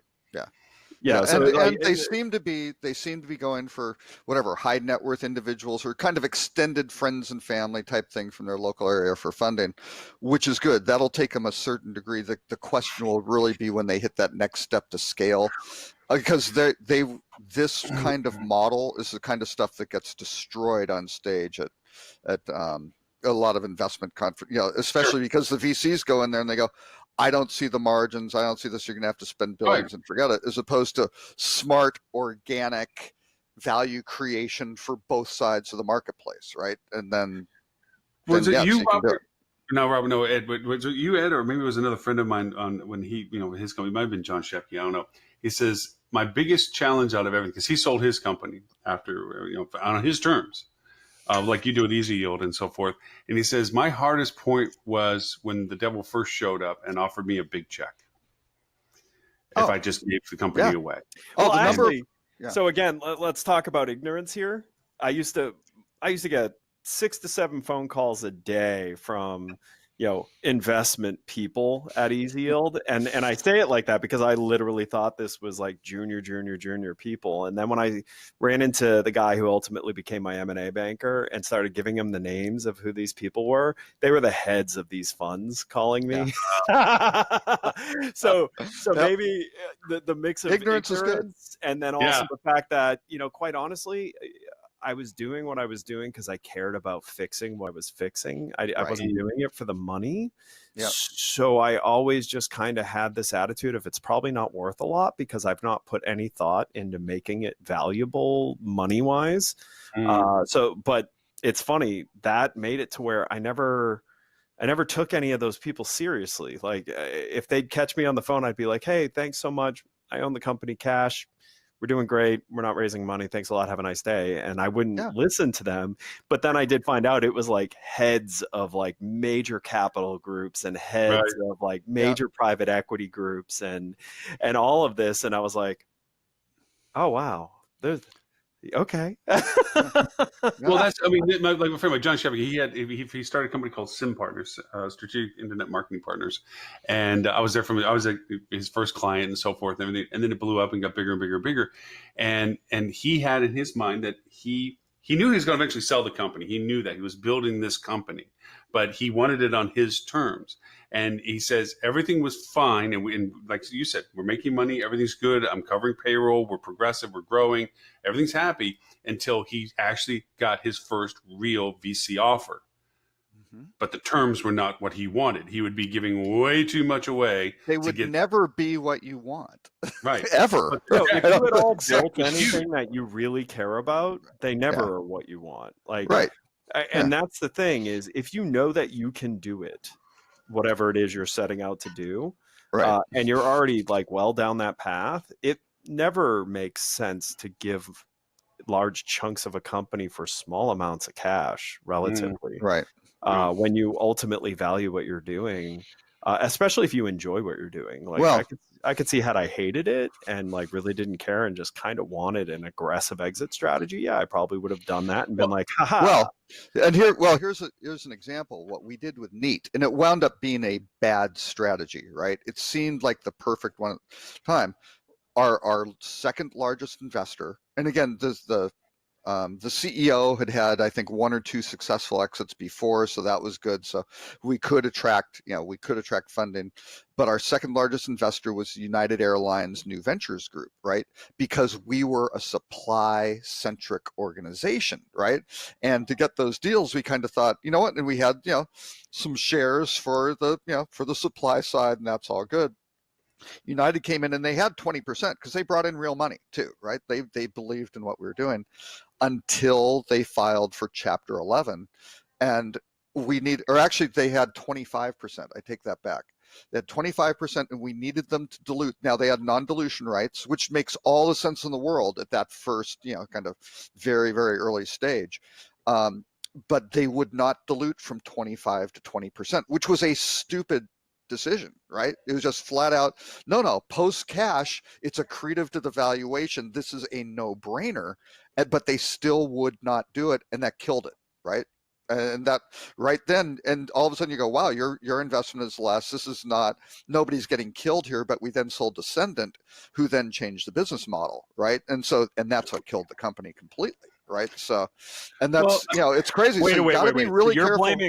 You're blaming Tim Peter for this? No, actually, I don't know. Tim was at Leading Hotels of the World then, I believe. He wasn't at Ascendant yet? No, I think it was before that. Okay. Yeah, I think that transaction. Well, I'm going to just come out and say it doesn't matter. You're blaming Tim Peter. You're blaming Tim. Tim's not here, exactly. so it's Tim's fault. Well, it wasn't Tammy. Well, no. No, it would have worked. Oh no!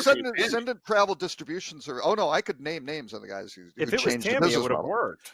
Yeah, no, they were the same guys who acquired $8 billion worth of technology and companies and sold it 5 years later for 4.5. I mean, unique skill set of destroying value.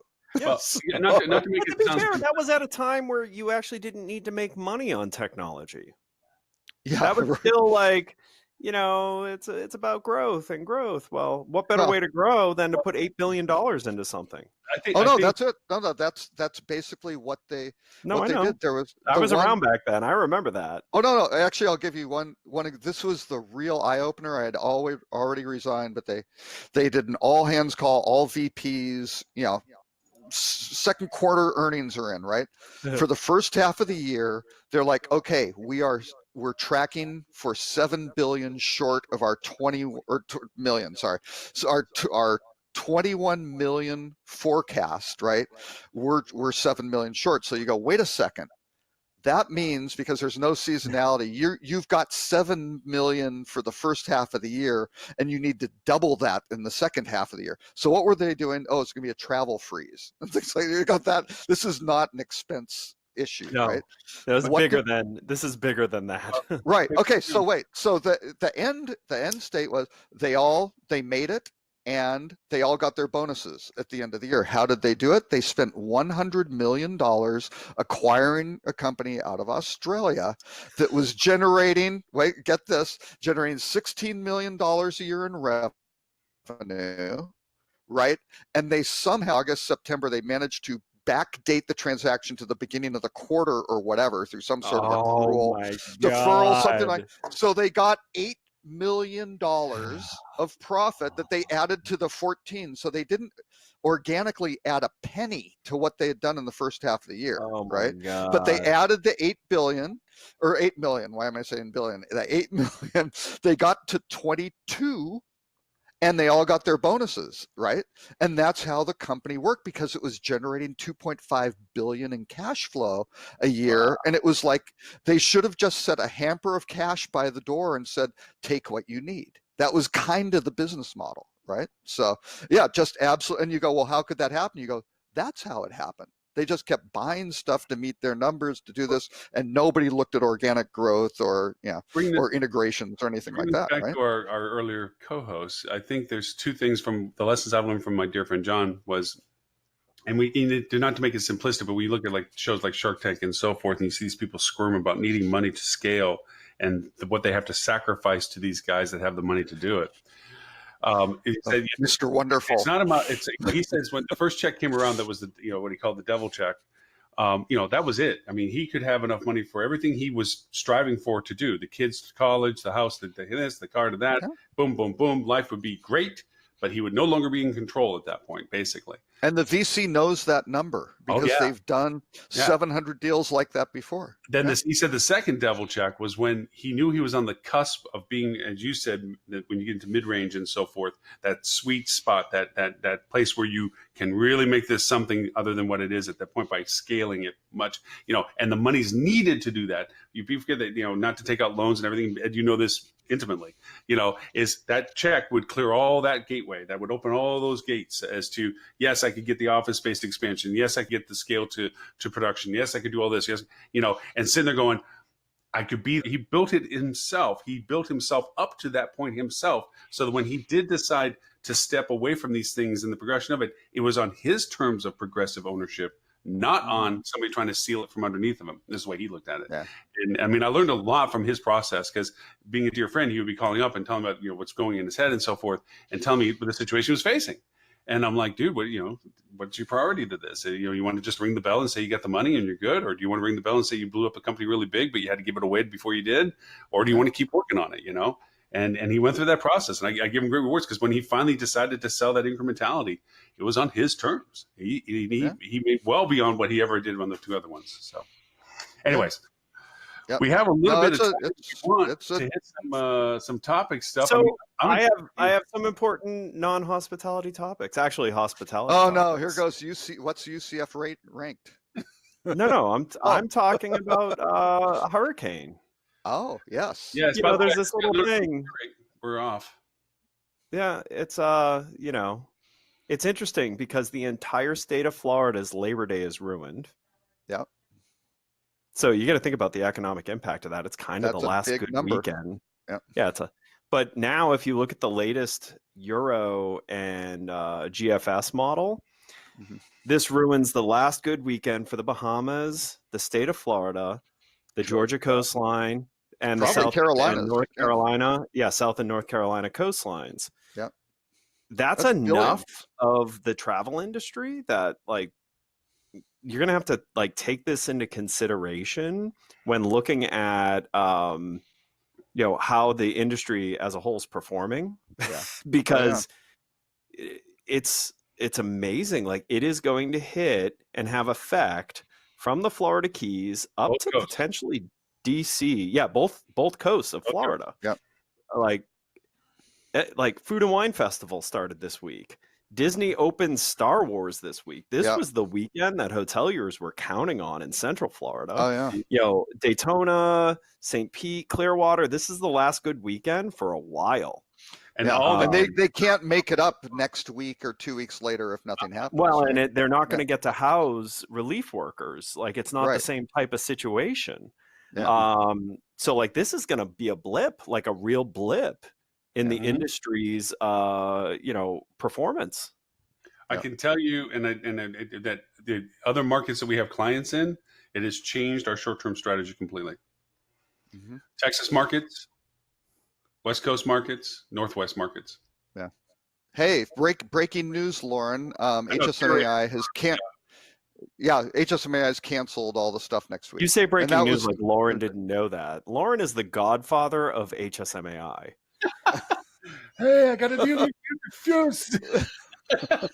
No, I just saw it too. I saw the email pop up with it, and I was wondering leave the gun, take the cannoli. Onto it, because for me, even no matter what model hits, the breakers are on the water. So it's why it's called the breakers. Breakers, exactly.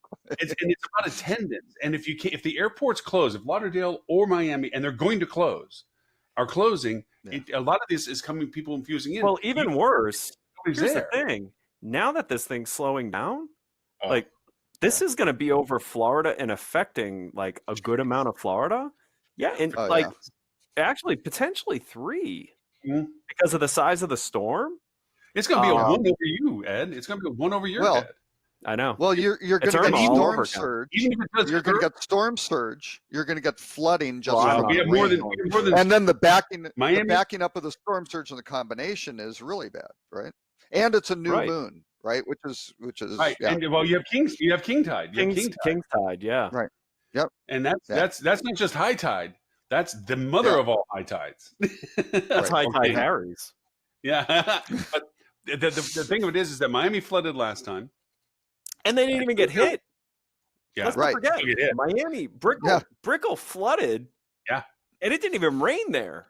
Just from the movement of how, if you remember, it sucked all the water out of Tampa Bay. Right. And pushed it up to another area. Well, in the Bahamas, it's in the Abacos, it sucked all the water out of that sheltered area in the Abacos. That's not a little bit of water. Exactly. That's 90 to 300 feet of ocean that just disappeared. Yeah. Yeah, scary. It's going to be interesting. We're trying to plan for it here, which is a challenge because normally Orlando, it's no matter which way it comes in, we're fine.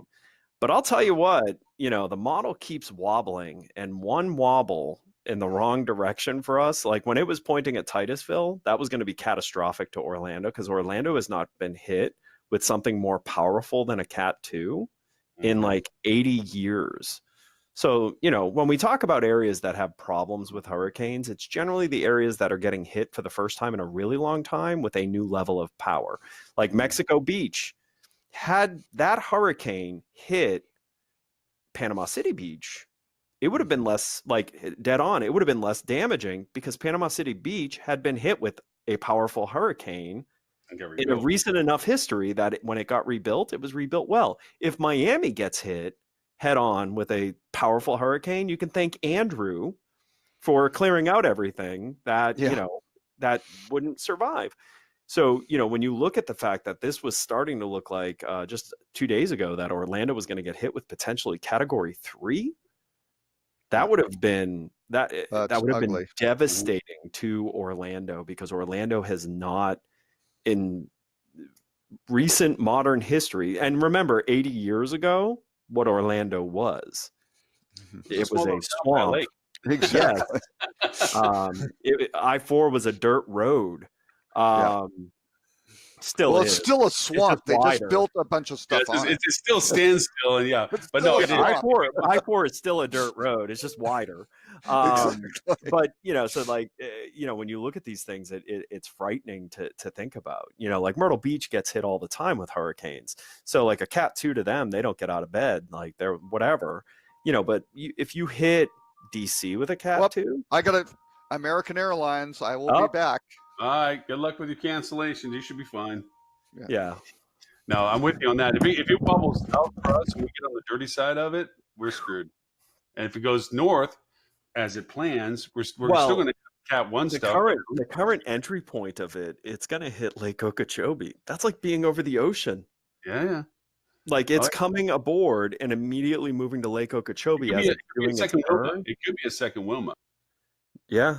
It could cross too, because if that stalls, if it does that, and then all of a sudden Texas is in Louisiana, and everybody else is in some serious kimchi. Then that thing would build right back up again. So are you ready? Are you stocked up, Lauren? I'm ready. Oh yeah, we're all good. Generator, portable air conditioner, portable ice maker. I got food that just boil water, add food. Not to mention all the stuff that's already in the freezer. We lightened up our freezer. Your boat? Huh? Where's your boat? Good. We're going to bumper the hell out of it. I'm going to retie it off and anchor out into the ground. I'm going to take a long anchor and put it into the ground and tie a couple of long spring lines to it. So that way, when it gets pushed up, it just doesn't go super far. We're not expecting a real surge on our side, but we're expecting probably 70+ mile an hour gusted winds. Right. And given it's going to come from the north and the east, it's going to push my boat into the docks. I'm going to put big old balloon bumpers on it so it can bounce against it rather than bang into the pilings. You're better off just sinking the thing for a bit. Yeah, no, it's actually, that's what you have insurance. How deep is the dock? It's only right underneath you, water wise, on average is 2.5, 3 foot. So why don't you just sink it? Nah, it's fine. It really is fine. It's one of these things that if depending upon which way the wind, which we just made from west to north, the bow's pointing into it, and it's going to push it against the dock anyway. The part that I'm most worried about is if we did have a surge and it draws water out, because over here with all the seawalls, we had a huge problem with Irma. It popped so many seawalls. Collapsing, yeah. Yeah, from the water drain going out and the seawalls collapsed because of the lack of resistant pressure. But no, I mean, all in that sense, how you guys are doing? We are, everyone here has been taking it seriously because, I'm a doomsday prepper by nature. Oh, yeah. So everyone here, I think I started telling everyone to get ready on Tuesday because I was like, oh, I've seen this path before, Tuesday. And I said, if it misses Puerto Rico, we're screwed. And what did it do? It went, and ironically, not between Puerto Rico and on the outside. Puerto Rico dodged a bullet on that one, which was really, thank goodness. Now I'm worried about the Bahamas. If it dips any lower, they're in bad shape. They're in bad shape anyway. They're going to go right over everything. Freeport, Nassau, everything's going to be right on Cat 4, if not more. This thing's but the southern part of the storm. So it's not. I know it sounds crazy, but it's actually a big difference. If you're going to get hit by it, it's the best place to be hit, which is what we're hoping. Our edge of it is, but if everything about nothing about this thing, I remember was it 6 days ago now, maybe 7. They were thinking that a couple of the models were had it going through the windwards and dissipating. Right. And then worse, it's going to be a tropical depression by the time it hits us. It could even break apart. Well, nobody's been right. Nope. And the only part that they have up to the point is Sunday, because there are 2 high pressures, 1 low. Well, now it's moved out. They've got it pretty solid. Yeah, until about 8 a.m. Monday now. And it slows down and it stays over Florida. And that's the problem, is it's a smaller storm that is about to decelerate, and that makes it really hard to predict, and a single wobble changes everything. Yeah. And to your point, and from a hospitality, keeping, since we're live on the show anyway, it's like, all of Florida is a complete. Last night when I was walking my dog Edison, the bars on a Thursday night that usually are packed parking lots, dead empty. Yeah. Not because now, part of the argument would be, hey, it's a holiday weekend coming up. Yeah, but also and people have started that holiday weekend. It's Thursday, So it's like, this is because people are seriously, because we've had Irma 2 years ago. Yep. We know that this. And Irma was frightening. It scared. If we used to own a home over in Boynton Beach. Yeah. If we had that home over there now, we would be driving. We're category 4 hitting, nowhere near it. Sorry, take the house. Bye-bye. Okay. Yep. Yeah. We'd be driving past you on our way over to the Panhandle or someplace up in the other half of Georgia. To get hit then. That's the other thing. We'd wait for it. These storms are getting so big that evacuation is almost silly, because it's like, it's going to hit the entire state. So where are you going to go? Yeah. Well, depending. So I came on to, just because I was curious what the guest speaker was. I actually didn't look at any of Robert's stuff. The only one that caught my eye was Ambridge going to bed with Interstate. It's funny. I was talking about that with my director of sales this morning. It's been a long time since Interstate has been involved in a major M&A activity. Because, remember, that's how Interstate was formed, was all this. That was their big thing. That was Interstate. Interstate was all about acquisition. And it was almost endless. It was for 6 years, it was this, and this. Yeah. And then nothing. And Ambridge has gotten really big, really quick too. I look at this and, man, if I was Hilton or Marriott, I'd be worried about this. It depends on how well they merge. I was going to mention that having dealt with Ambridge as a client and Interstate as a client, and then having worked with being gobbled up by Interstate back in the day when I had hotel. That's right. Yeah. There's so much diversity of management initiatives in those organizations when they're that big, because they've tried to appease so many for so long and so forth, that you get this very political environment. And I would have to say that my concerns are that sometimes that with the size of both of those companies, there's so many working agendas in there. Can they actually get consensus? Who's really going to be the lead? And if so, whose vision is going to get adopted, and how well are they going to be able to push that throughout the merger? But they had both companies have had a lot of similar agendas as of late. Yeah. They've kind of been working on the same problems within their organizations separately, and have they've kind of been on the same path lately.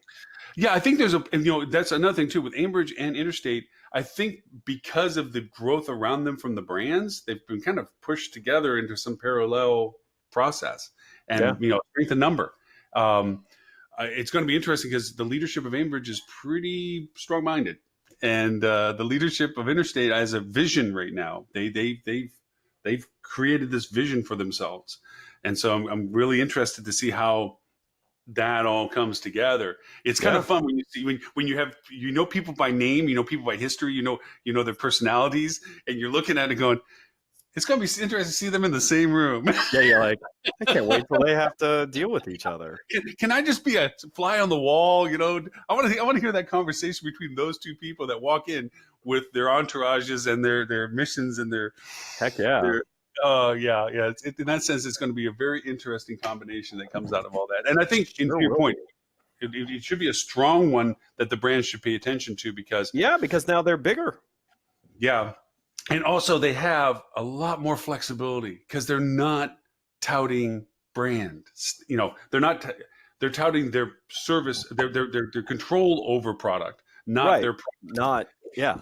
yeah, and Yeah. and it gives a lot of it gives them almost a Blackstone-like leverage to talk to the brands. Mhm. You know, this is what we're going to do with your branded hotels that we are franchising. You know, Because so they're not going to be your branded hotels if you don't go with this. right, and we will go over and reconsider what we're going to be doing with those. Mr. Robert, were you successful in your renegotiations, sir?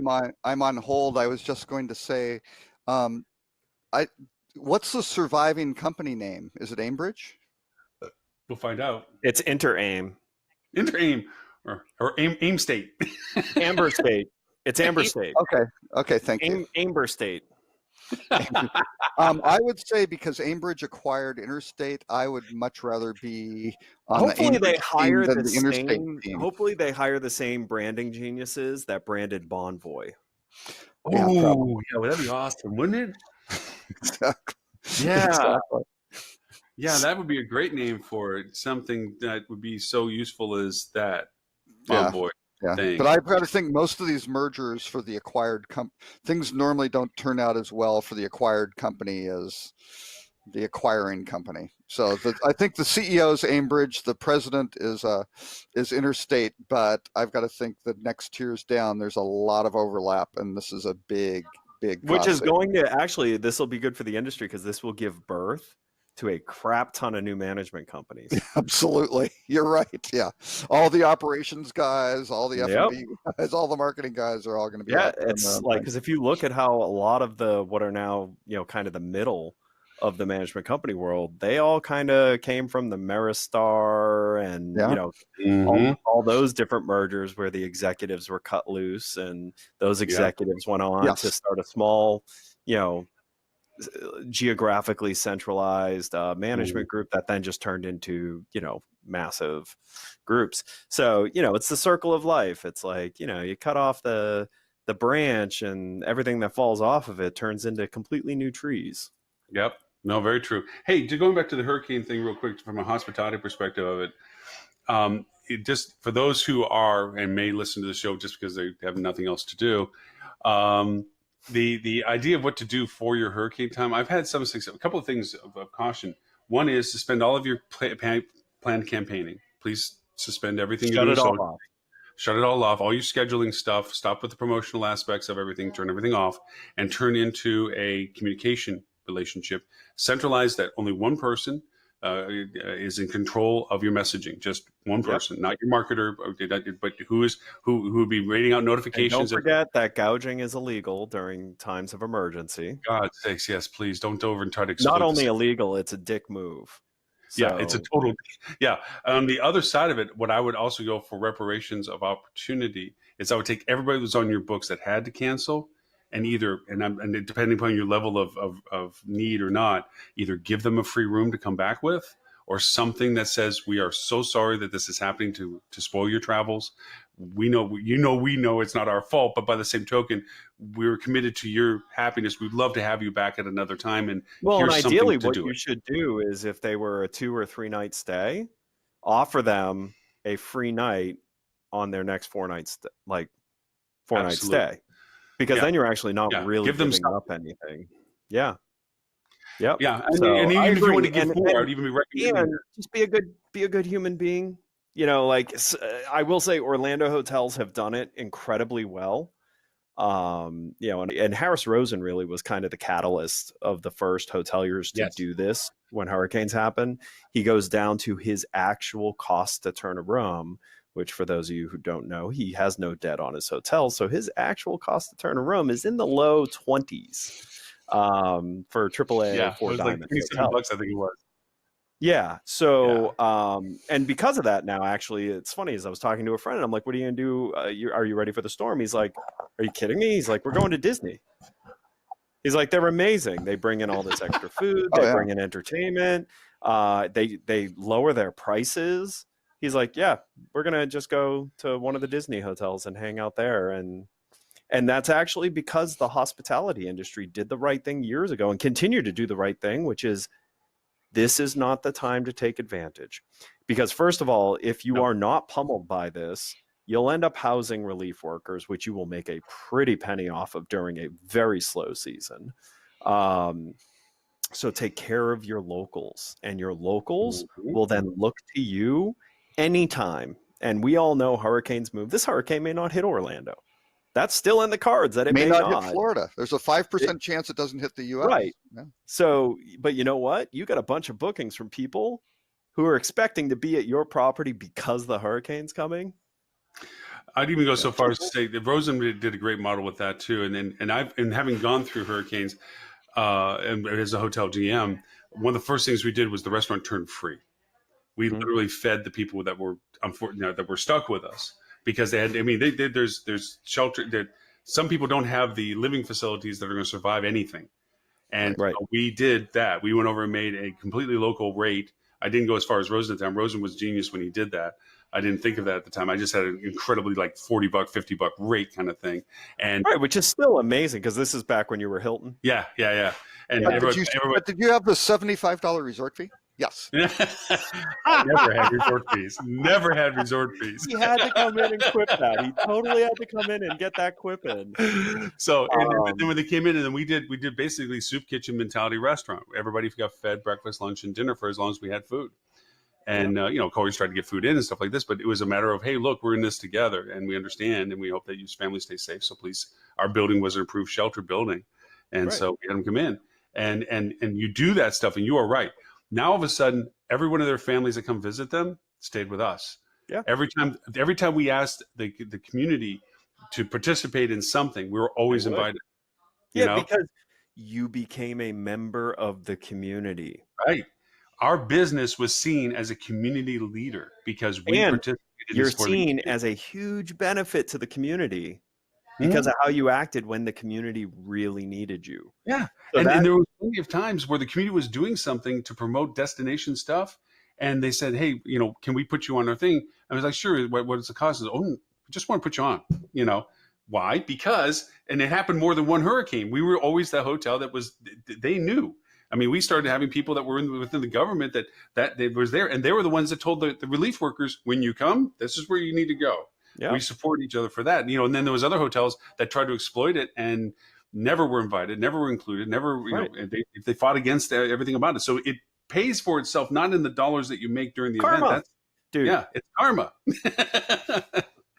It's doing the right thing for your fellow human being in your So with that, and I don't want to, ding dong ditch here, but I came to help you out just in case no one showed up to talk to the young people. But I am now going to go move on and make sure my my team and my family are ready for this craziness.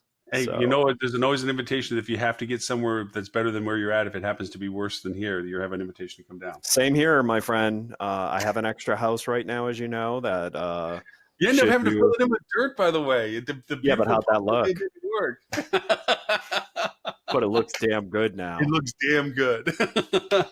And that was done at a fraction of what I thought it was going to cost. So. Yeah, you were worried about Paul said the same. But yes, by all means, and for anybody to take note of this when it comes to marketing strategy, I'm sure our next show on the 6th, which we do have a guest coming in, Stephanie's coming in, which Stephanie.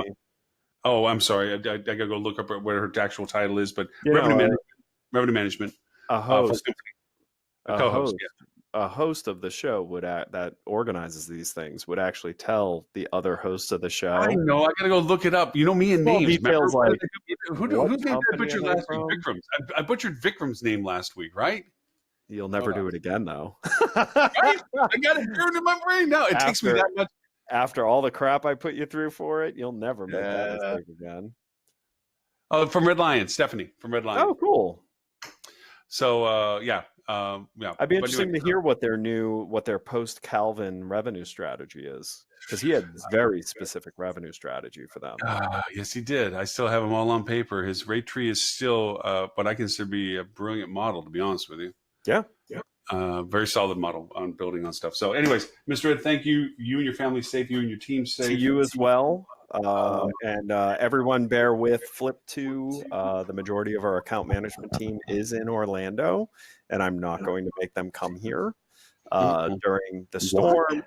But if you do need to get in touch with us, team at Flip2, info at Flip2, help at Flip2 goes to the teams that are also in New York City, which are currently not being threatened by a hurricane.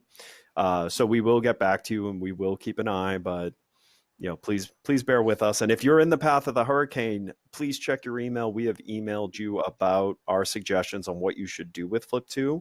And we're just waiting for you to give us approval to do that for you. Surfing contest. Excellent idea. Absolutely. Anyways, yes. Mr. Ed, for those who, flip.to, obviously. And yep. Yeah, be safe. You too, keep man. in touch as communication goes, and we'll see you on the other side of all this. All right, gents. Thank Enjoy you. the weekend. Bye. Red button, right? I'm just kidding. Ah! That's the old give Ed something, a button that says "Do not push." It Do will not get push. pushed. Do not push this button. So, Mr. Robert, I know you're busy with American canceling on that. Well, American, very interestingly, increased the one-way fare because I'm flying out to Phoenix on Tuesday, right, for a meeting, and then on Wednesday the 4th I had to fly to West Palm via Charlotte, right, but booked on a separate PNR, right? So I had 3 PNRs. I had Dallas to Phoenix on one, Phoenix to, because I had to change my flight, right, then Phoenix to West Palm, and then coming back on a reward ticket, right? Because it's, I might as well just use points coming back. It's out of my pocket. So American is being kind enough on the 6th to basically repopulate the points back into my ticket because I'm not going to be in West Palm. But in the 2 hours that I waited, by the time I called, and then they said we will call you back in 2+ hours, they increased the one-way fare from Phoenix to Dallas from $275 to $440. So that stuff you were talking to Ed about, of Rosen doing the really kind of thing, that's not the style of American Airlines. Not American Airlines. And if I said, oh, well, then maybe I should cancel completely. And they said, oh, no, if that happens, we charge you the $200 change fee, right? Because they waive the change fee. And so they know perfectly well that now the ticket's worthless. There's a $200 change fee. They've just, basically marked up, an extra $40, right? So they got it. What are you doing to Phoenix? I'm going to be in Phoenix 2 weeks after that. I am going to be I think I can say this. I don't think it's really top secret. The J.D. Power results of their North American Consumer Satisfaction Survey to the fine folks at Best Western. Very nice. Very nice. Just did Omni last week. Yeah. And got a Hyatt the week after. So, and working our way across the country. If worst comes to worst, just stay in Charlotte, kill the ticket from Charlotte down to West Palm. North Carolinas could get hit too. Well, yeah. No. I need to come back to. I want to come back to. No, that's what I'm doing. They're just flying me back to Dallas, and it's got to be 4-4, and it is what it is. So. Well, we didn't get to go through many of your topics. I apologize for those. We'll put those, of course, in the show notes and any of the ones that are still valuable. We're going to have Stephanie with us next week. Nope. Robert had to jump out because American Airlines came back to him. What? Oh no, they didn't come back and confirm anything. They just sent me to the survey. Uh-oh. If they disconnected me, I'm going to be pissed. I would be pissed. Hang on. But in continuation of the conversation that I was having with Ed about the hurricane. I got to leave a voicemail message here. Hang on. Go ahead. Hit me. I'll keep talking as we wrap up the show.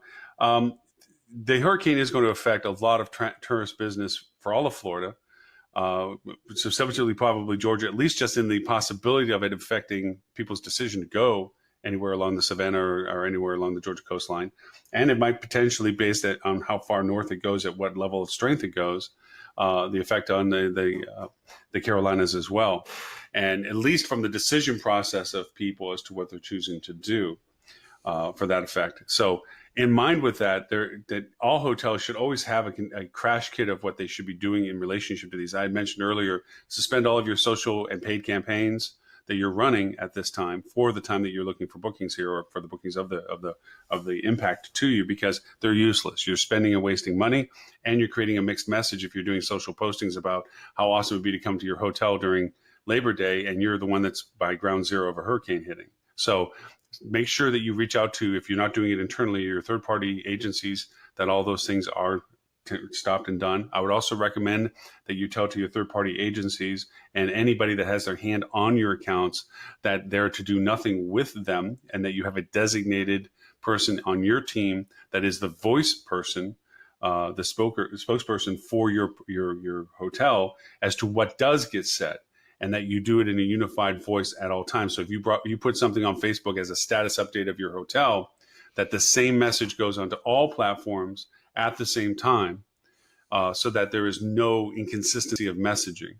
So if you're saying that, the storm has passed us, things are okay, we're fine, thank you so very much, we'll let you know when we are ready to start accepting guests again, or whatever have you, that's a unified message on all platforms. Or if any other aspect of it happens, that you turn it into a communication tool.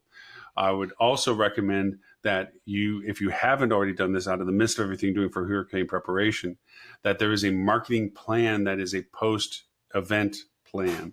Now, if you're damaged and can't get back into the market sequence again, that's an entirely different perspective. But if you are past the danger and you survived, so to speak, and you are available to go back into the market cycle again, that you progressively express your status first, then go into why it might be valuable or interesting or what have you, as to beyond that. Don't go into happy land conversations like, we're fine, come on back down. We don't have a beach left anymore, but it's okay. It's beautiful. The storm's not here. Don't lie. Don't exaggerate. Don't go off on give people reality. I mean, if the restaurants have all opened and it missed, there was no damage, but that's fine. You can just say, here's what the thing is, because the worst thing for this is when hotels, they try to profiteer, right? Mm. Or, well, actually, even before that, they don't communicate what the status is, right? So, like the little hotel that I'm staying at, the Palm Beach Historic Inn or whatever, not a huge place, but they proactively, even though it was booked through booking.com, proactively reached out to me by messaging, which they couldn't necessarily tell if I got them or not, or that sort of thing. They followed up with a phone call, and they're going through trying to figure out what are our arrivals, because if this thing hits, you do not want arrivals sort of thing coming in going, hi, I'm ready to stay here, and you go, we don't have a roof. Sort of thing is a bad combination. And you can go, oh, force majeure, it's not our fault. But what can you do to prevent these problems with these guests? So these guys have, they've won me over, because it's like, wow, that's fantastic. I mean, I thank them on the phone for being so proactive and communicative. That's and to Ed's point, it's history teaches lessons, and for the places that have been hit or have gone through these processes before, they have learned their lesson of what not to do, or hopefully have learned their lesson of what not to do, in the sense of don't tell, silence is gold, and let them figure it out. If they show up, we'll still take their money and put them. No. We'll take their cancellation fees and charge them even though we were hit and closed, charge them. They didn't cancel, so take their money. Don't. Right. Or have arrivals on when nobody left and you have no room for them, and now the person's in a war zone of destruction and no place to stay. Even before it hits, do you once things still really start coming down? If you're in the cone toward the center of it and you've looked at these models. True, you might get hit, but do you really want to have? And you got to figure from a reality point of view, there are some hotels that are closing that are kicking the people out. Like when the Keys get threatened, they kick all the tourists out. Right. Okay. And now a lot of these hotels that have people in them, if you cancel correctly and get out of it correctly, there are a lot of people that can't get out of the market, or people like responders that have to be in the market. That inventory needs to be available. There are people that after the storm, their house or their abode is damaged beyond habitable, and they need to be someplace. You showing up for your post Labor Day vacation, that room could be possibly better served to somebody that needs it because they don't have a place to live, for goodness sakes. Not that you have to make those choices, but the hotel, when speaking to the hoteliers, you have to make those choices. Do you close your hotel and suspend all arrivals, knowing that you're going to be a valuable assets inventory locally? Who knows? But those are choices that you have to face. The key element of this is it's going to affect you two things right now, all of these markets. One, all of you're going to have to replan what it's going to take to try to recoup some of the anticipated revenues from this loss for this weekend. Right. You're just going to have to re-strategize your fourth quarter and see whether or not there's a way or not, and be honest with, as if there isn't, to recoup some of this value proposition. Two is you ain't working on budgets and you ain't doing normal operational activity, and you won't be for a couple of weeks. So you got to figure that into your whole process of timelines now, because as we always laugh about, we as an inventory have a budget season. And so you're just whacking out 2 weeks of the middle of the peak of what you would be doing this for, and you're going to have to reevaluate that. Plus, it may change your whole FF&E perspective for next year, depending upon damage and inventory availability, which means revenue opportunities. You have no idea what this is going to do to you. So all that, you might just be throwing a bunch of stacks of paper out the window of what you had planned for budget, because your inventory has changed or your products have changed. And your market may have changed depending upon damage and so forth, because that the media is going to pounce on all this, and they're going to look for ground zeros. They're going to look for Mexican beaches. They're going to look at devastation. They're going to look for ways to show how bad things are. And all that ripples onto you if you're in that market. So these are all things that you're going to have to construct through. And you should have if you're dealing with third parties and so forth, after this danger has passed, you have to have some hard conversations. Where are we? What's our condition? What's our value proposition? What are our opportunities? And evaluate them to inventory changes and everything else. It's a game changer. It's just not a weather storm that passes over and we dust ourselves off, get back up, and go back to biz. This is not that thing. Hurricanes are never that thing. So, well, no, and some of the hotels will decide, we'll just use force majeure, business interruption insurance, whatever it may be, to try to get by on that too. So, there are huge ramifications of your staff. Are they employed or no? We've laid everybody off and things like that. Nobody's getting paid. You can do a lot of short-term things that can really wind up damaging the property and your operation, things like that take, maybe harder to recover from than the storm damage. Now, keep in mind, I know we're speaking about this based on a hurricane, based on hitting Florida, based on going to Georgia and South Carolina and all the rest of us, but it could be an earthquake. It can be a firestorm. Right. It could be a lot of things. The emergency planning Lauren, this week you are predicting, you heard it here, breaking news. Lauren Gray is predicting hurricane, earthquake, and firestorm impacting all of those. Yeah. Lauren angling to replace Jim Cantore. Right hoping to replace Jim Cantore when he retires be out there. Well, look at this. Look at Las Vegas. They had to go through the whole grasshopper season. I mean, that made an impact. Now, granted, who cares about grasshoppers outside when you're inside gambling? But everything affected. I worked with someone who had an insane fear of grasshoppers. Oof. I mean, just crazy fear. And you're like, it's a little bug and it's not dangerous. It's not going to bite. Freaked out. Same thing you see with someone with a really, really severe clown fear. Same sort of reaction. Not good. Well, to everyone get me out of here. That is in the path of this, whether they know they're in the path or not, because the cone of uncertainty, where it's going to land. But all of our Florida friends, all of our Georgia, Carolina friends, and everyone else is going to be impacted by it. We hope all of you and your teams, your families are safe. They stay safe. And that you weather the storm literally well. And that we'll probably make this centric to our conversation in the weeks coming ahead. Like I said, we have a guest speaker next Friday, technology working, which I believe it should be. Where I'm located, I believe, hopefully, fingers crossed, we won't be suffering the worst of the damage potential, but you never know. This stuff is an unknown entity. 7 days ago, they were predicting it was going to fizzle out and turn into a tropical wave. And now it is a category 4, potentially higher. And here's my recommendation. Do not look at the Weather Channel. Do not look at CNN or Fox News or any of the cable news guys. Go to wonderground.com/Cat6. It's the Category 6 blog by Dr. Jeff Masters, who's the founder of Weather Underground.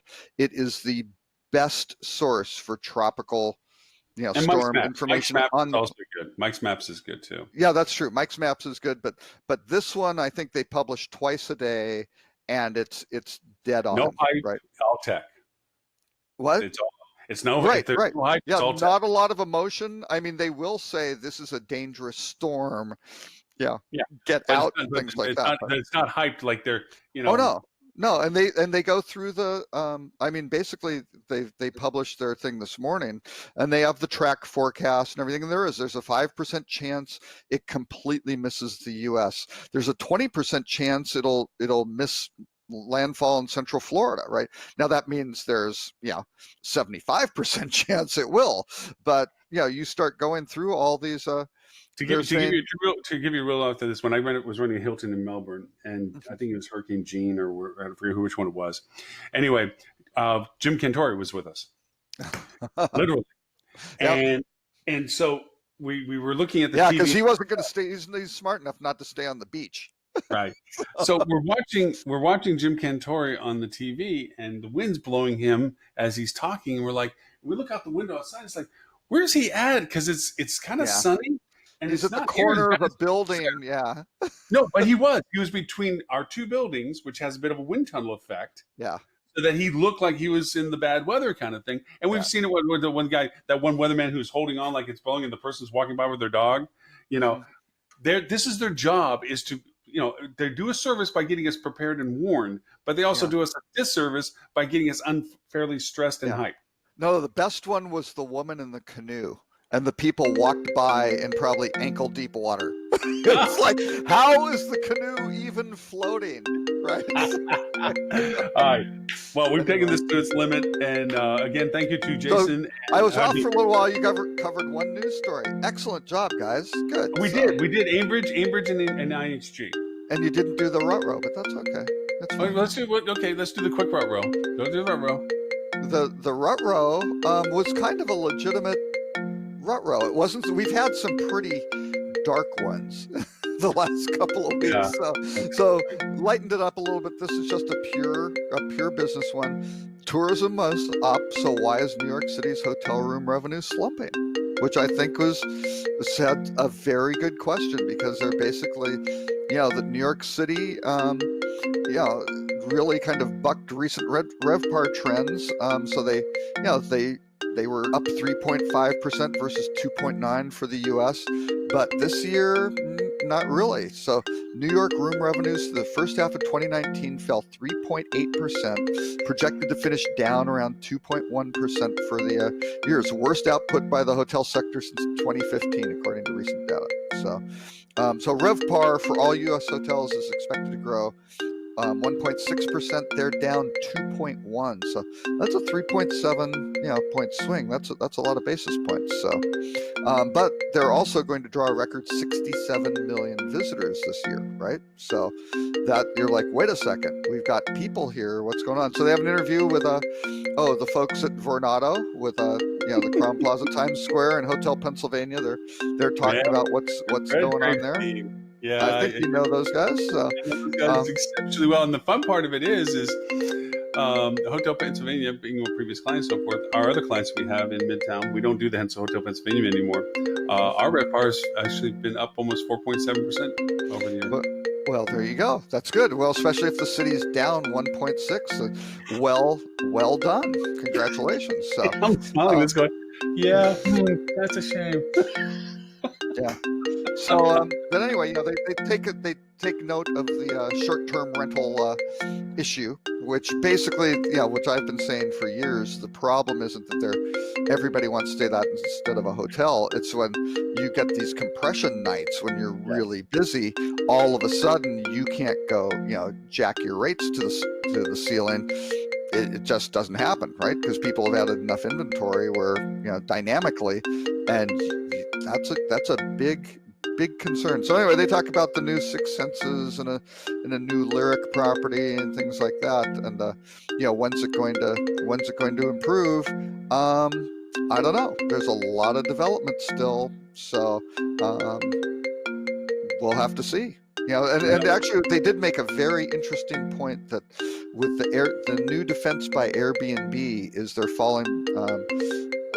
basically behind the Communications Decency Act, and that's the one that says, hey, you can't sue the platform for the content that's on it. They are just, they're just technology. They aren't the content providers, right? Which I would think with Airbnb, that is a real stretch, right? But I guess that's now the new defense.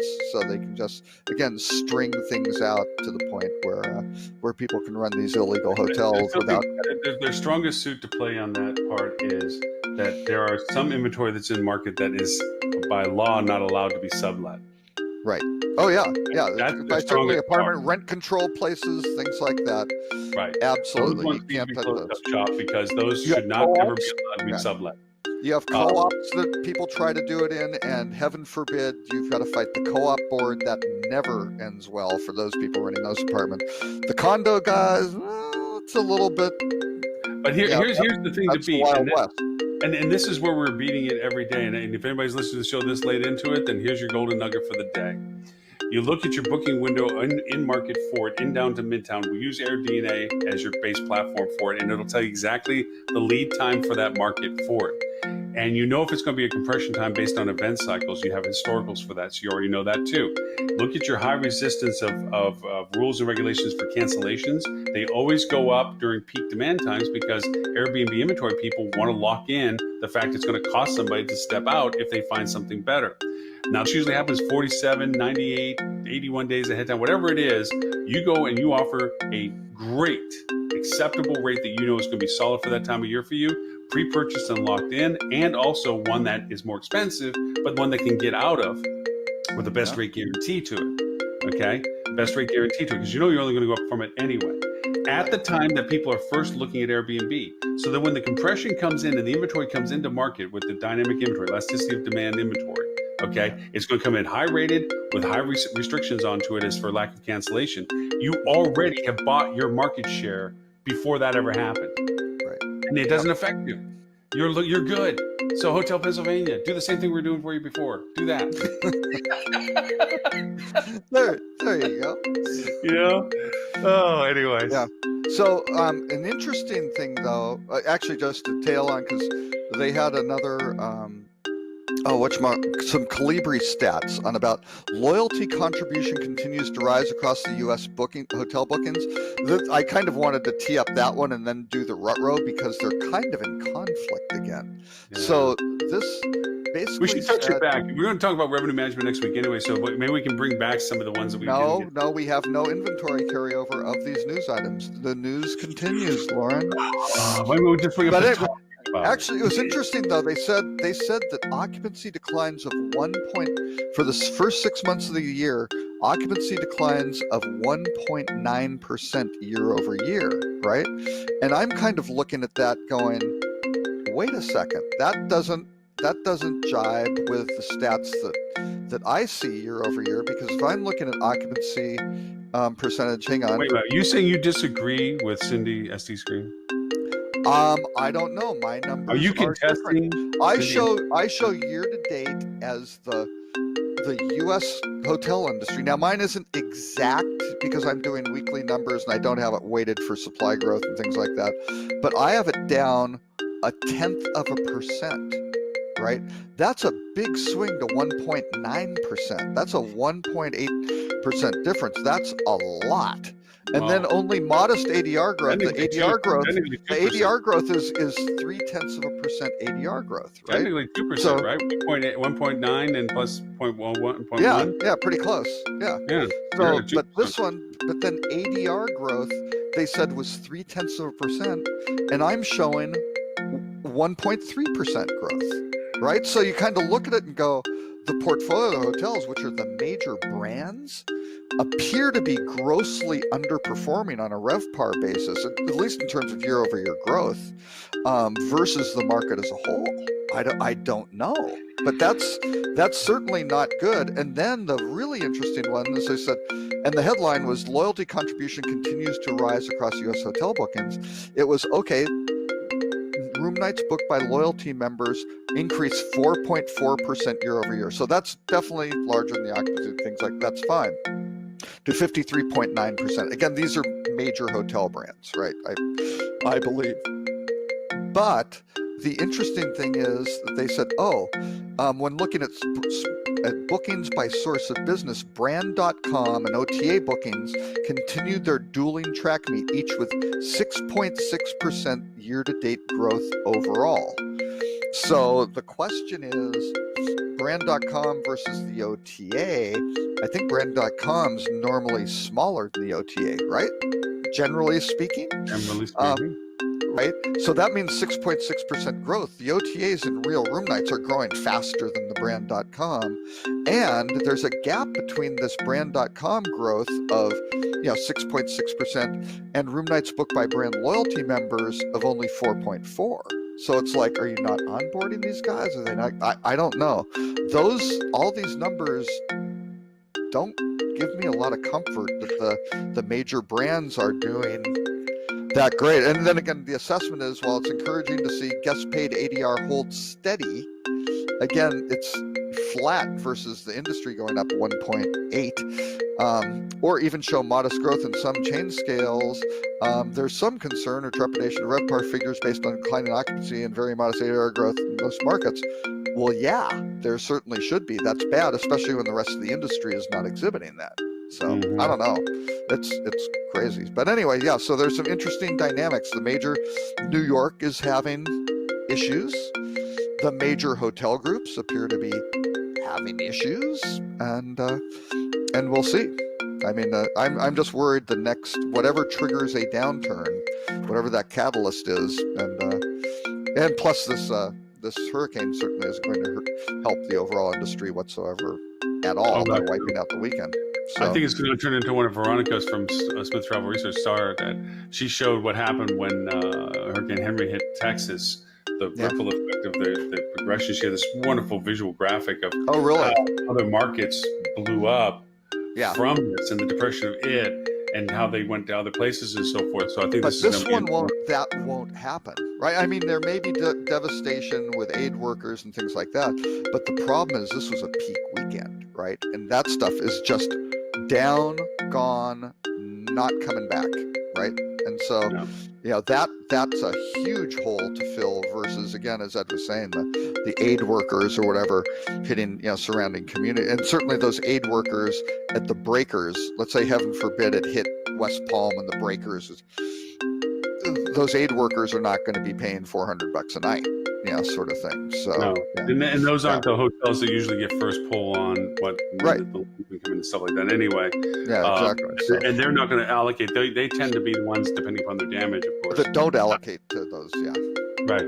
They don't give inventory to them, unless, of course, I mean, obviously citywide if they really needed to and so forth. But again, the devastation point, the damaging point of this is the recovery of it from a physicality point of view, but also the gun shyness that it creates, because then even if people had the opportunity to then come to Florida afterwards, depending upon the physical damagings and so forth, the hesitancy that it creates, knowing that, and here we have another storm coming in 5 days, people had to change their plans from it's fine to catastrophic. So I guess, there's another storm that's brewing behind it or something like this. People might just come and say, you know what? Yeah, not Florida until after all this. We're just not going to do. Or next year. I mean, I think it would be very interesting to see for HSMA. Well, actually, I think last year, didn't they have it in Chicago? Did they have it in Chicago? What, for what? I think the Marketing Advisory Board meeting might have been in Chicago last year. No, you did the Marketing Advisory Board in Chicago, I thought. Yeah, I think last year was Chicago. But I am no longer on it as of this would have been my last one, but I've been sent off, so that's fine. Holly and Dan couldn't save me or anything, so fine. Well, there was 60 people on the board. There's still a lot. They've added a lot of they've added a whole ton of people too, but anyway. But I was on it for 2 or 3 years or whatever. I don't know what the term was. So maybe I was even on it longer than I was supposed to be. I'm not sure. So. I was on it for 13. Well, so it goes. I kept trying to find places of value that they would let me play. So I guess Yeah. I didn't pursue to get back though. I once I got off it, I kind of like doing what I'm doing now with them instead, and get off of the merry-go-round of the board because it's too big. Yeah. And it's by consensus, and Dan's going to have his hands full. I mean, Holly was herding cats for the past 2 years, so it's Dan's turn to try to hand. And I think Dan's doing really well. He's in Bangkok right now. He's over with Isaac. Yeah, I think his business is catching on. So good for him. Good for him. And my daughter's headed to Thailand next January on vacation, but not staying at Isaac's hotels. Why not? Why not? Because she has a really cool itinerary planned through wendyperrin.com, who is now her go-to. If you want great vacations, you go to Wendy. And she's staying at very, very cool places in Bangkok and Chiang Mai, and an elephant camp, a legit elephant camp where they aren't like having people ride them, where they're really rescuing them and restoring them, things like that. Nice. So they're doing that, and then hitting Krabi Beach near Phuket. The famous beach. Yeah. The one with the big stone island. Yeah. So they're going to have a great time. Blue Lagoon, or I forget what movie with not De Niro, but DiCaprio was made there or something. Anyway. Oh yeah. So anyway. All right. So, Mr. Robert, thank you. I'm sorry we didn't get to all the curated list of it, but it will be in the show notes. Fine. Yeah, I'm sad I'm not going to see you next week. I was looking forward to that, to be honest. It's not. I was planning on meeting with Stuart. Stuart was going to be there as well, so we were going to have a little meeting. But anyway, so it goes. So anyway. Well, for those who want to know more about you and Rock Cheetah, where is it that they need to go to, sir? You can go to rockcheetah.com or find me at Robert K. Cole on social media. And for those who want this very long show today and more about us, it's at hospitalitydigitalmarketing.com/live. Look for the link to show number 212. Again, thank you to our two special co-hosts, Jared and Kevin from... Oh, I thought you were going to say me and Ed. Oh. Well, I was getting there. I was going to get there. From Husto. Good luck with their venture. I know that we all look at it from being in the saddle for a long time. Not easy. They have the right. They have the right idea. I think they have a good approach, but it's not going to be easy if they really work at it, and they are really going to have to work at it. True to themselves and don't go for the early money. There's hope. Yeah, no, I think they'll be able to do that. The big thing will be at that mid-scale, whereas you always get these companies where you go from running a company with like 5 employees, a lot different. The next stage is once you get in that 10 to 20 range, different things have to happen, right? And then you kind of hit the 50 range, and that's on employees, right? And then at 100, all these things wind up having to get more formalized. 90 to 100 is a dangerous one, because that's when you're getting the attention of your competitors. They're either going to crush you, right, or you now have serious competition, or you have somebody that wants to really seriously buy you. Yeah, you've got your burn rate. Your burn rate is up. So if things then you don't develop the way you want, you wind up you have issues. From a management perspective, when you start hitting 40 or 50 staffers, you start losing that individual engagement as an owner of the of the company to your staff, because there's just you can spend all day talking to your staff or letting your staff run the business, and you rely on others. Look at Ed. Ed can't name another name of a staffer on Flip2, I don't think. He was just referring to him as the people in Orlando and the people in New York. He doesn't know. He's up in his ivory tower. Just that happens with these guys. It is.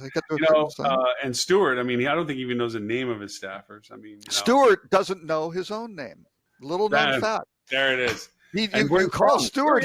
You call Stuart. He doesn't respond. Cocker Spaniels do better. Yes. Where's Stuart even from? South Africa, New Zealand? Where? I mean, I don't know. I believe it was some sort of some sort of British penal colony. I believe. Yeah. Not sure which one. Some sort of Holly, the land of perpetual colds or something. She'll chat Rome, but she won't get on the show. I'm concerned about Holly's health. Yes, yeah. She's in Phoenix. You shouldn't have a cold in Phoenix in the summer. Certainly, no allergen can survive in that heat. Right, sort of thing. Yeah, exactly. You can't have any sort of congestion. It's going to evaporate even within your head, sort of thing, because of the heat and the low humidity. I don't know. Where's Tim again? What is Tim? What was his excuse this time? Well, Tim is probably at some black ops site somewhere overseas doing whatever he does. So, I don't know. You know what? We should just start asking if Tammy can jump on the show. At least then we'd get intelligent, comprehensive, insightful dialogue. Tammy would not come on the show for exactly those reasons. She would be saying, I would want to do those things. And on this show, that is not possible. But she'd crushed Ed like a tin can. She'd put Stuart, set him down and line him up and tell Holly to get her butt on the show. She'd clean up the whole place. She would. She'd clean up the whole place. Yeah, but then it wouldn't have its rustic charm. All right. Well, Mr. Robert, thank you as always. Thank everyone for watching us. If you're still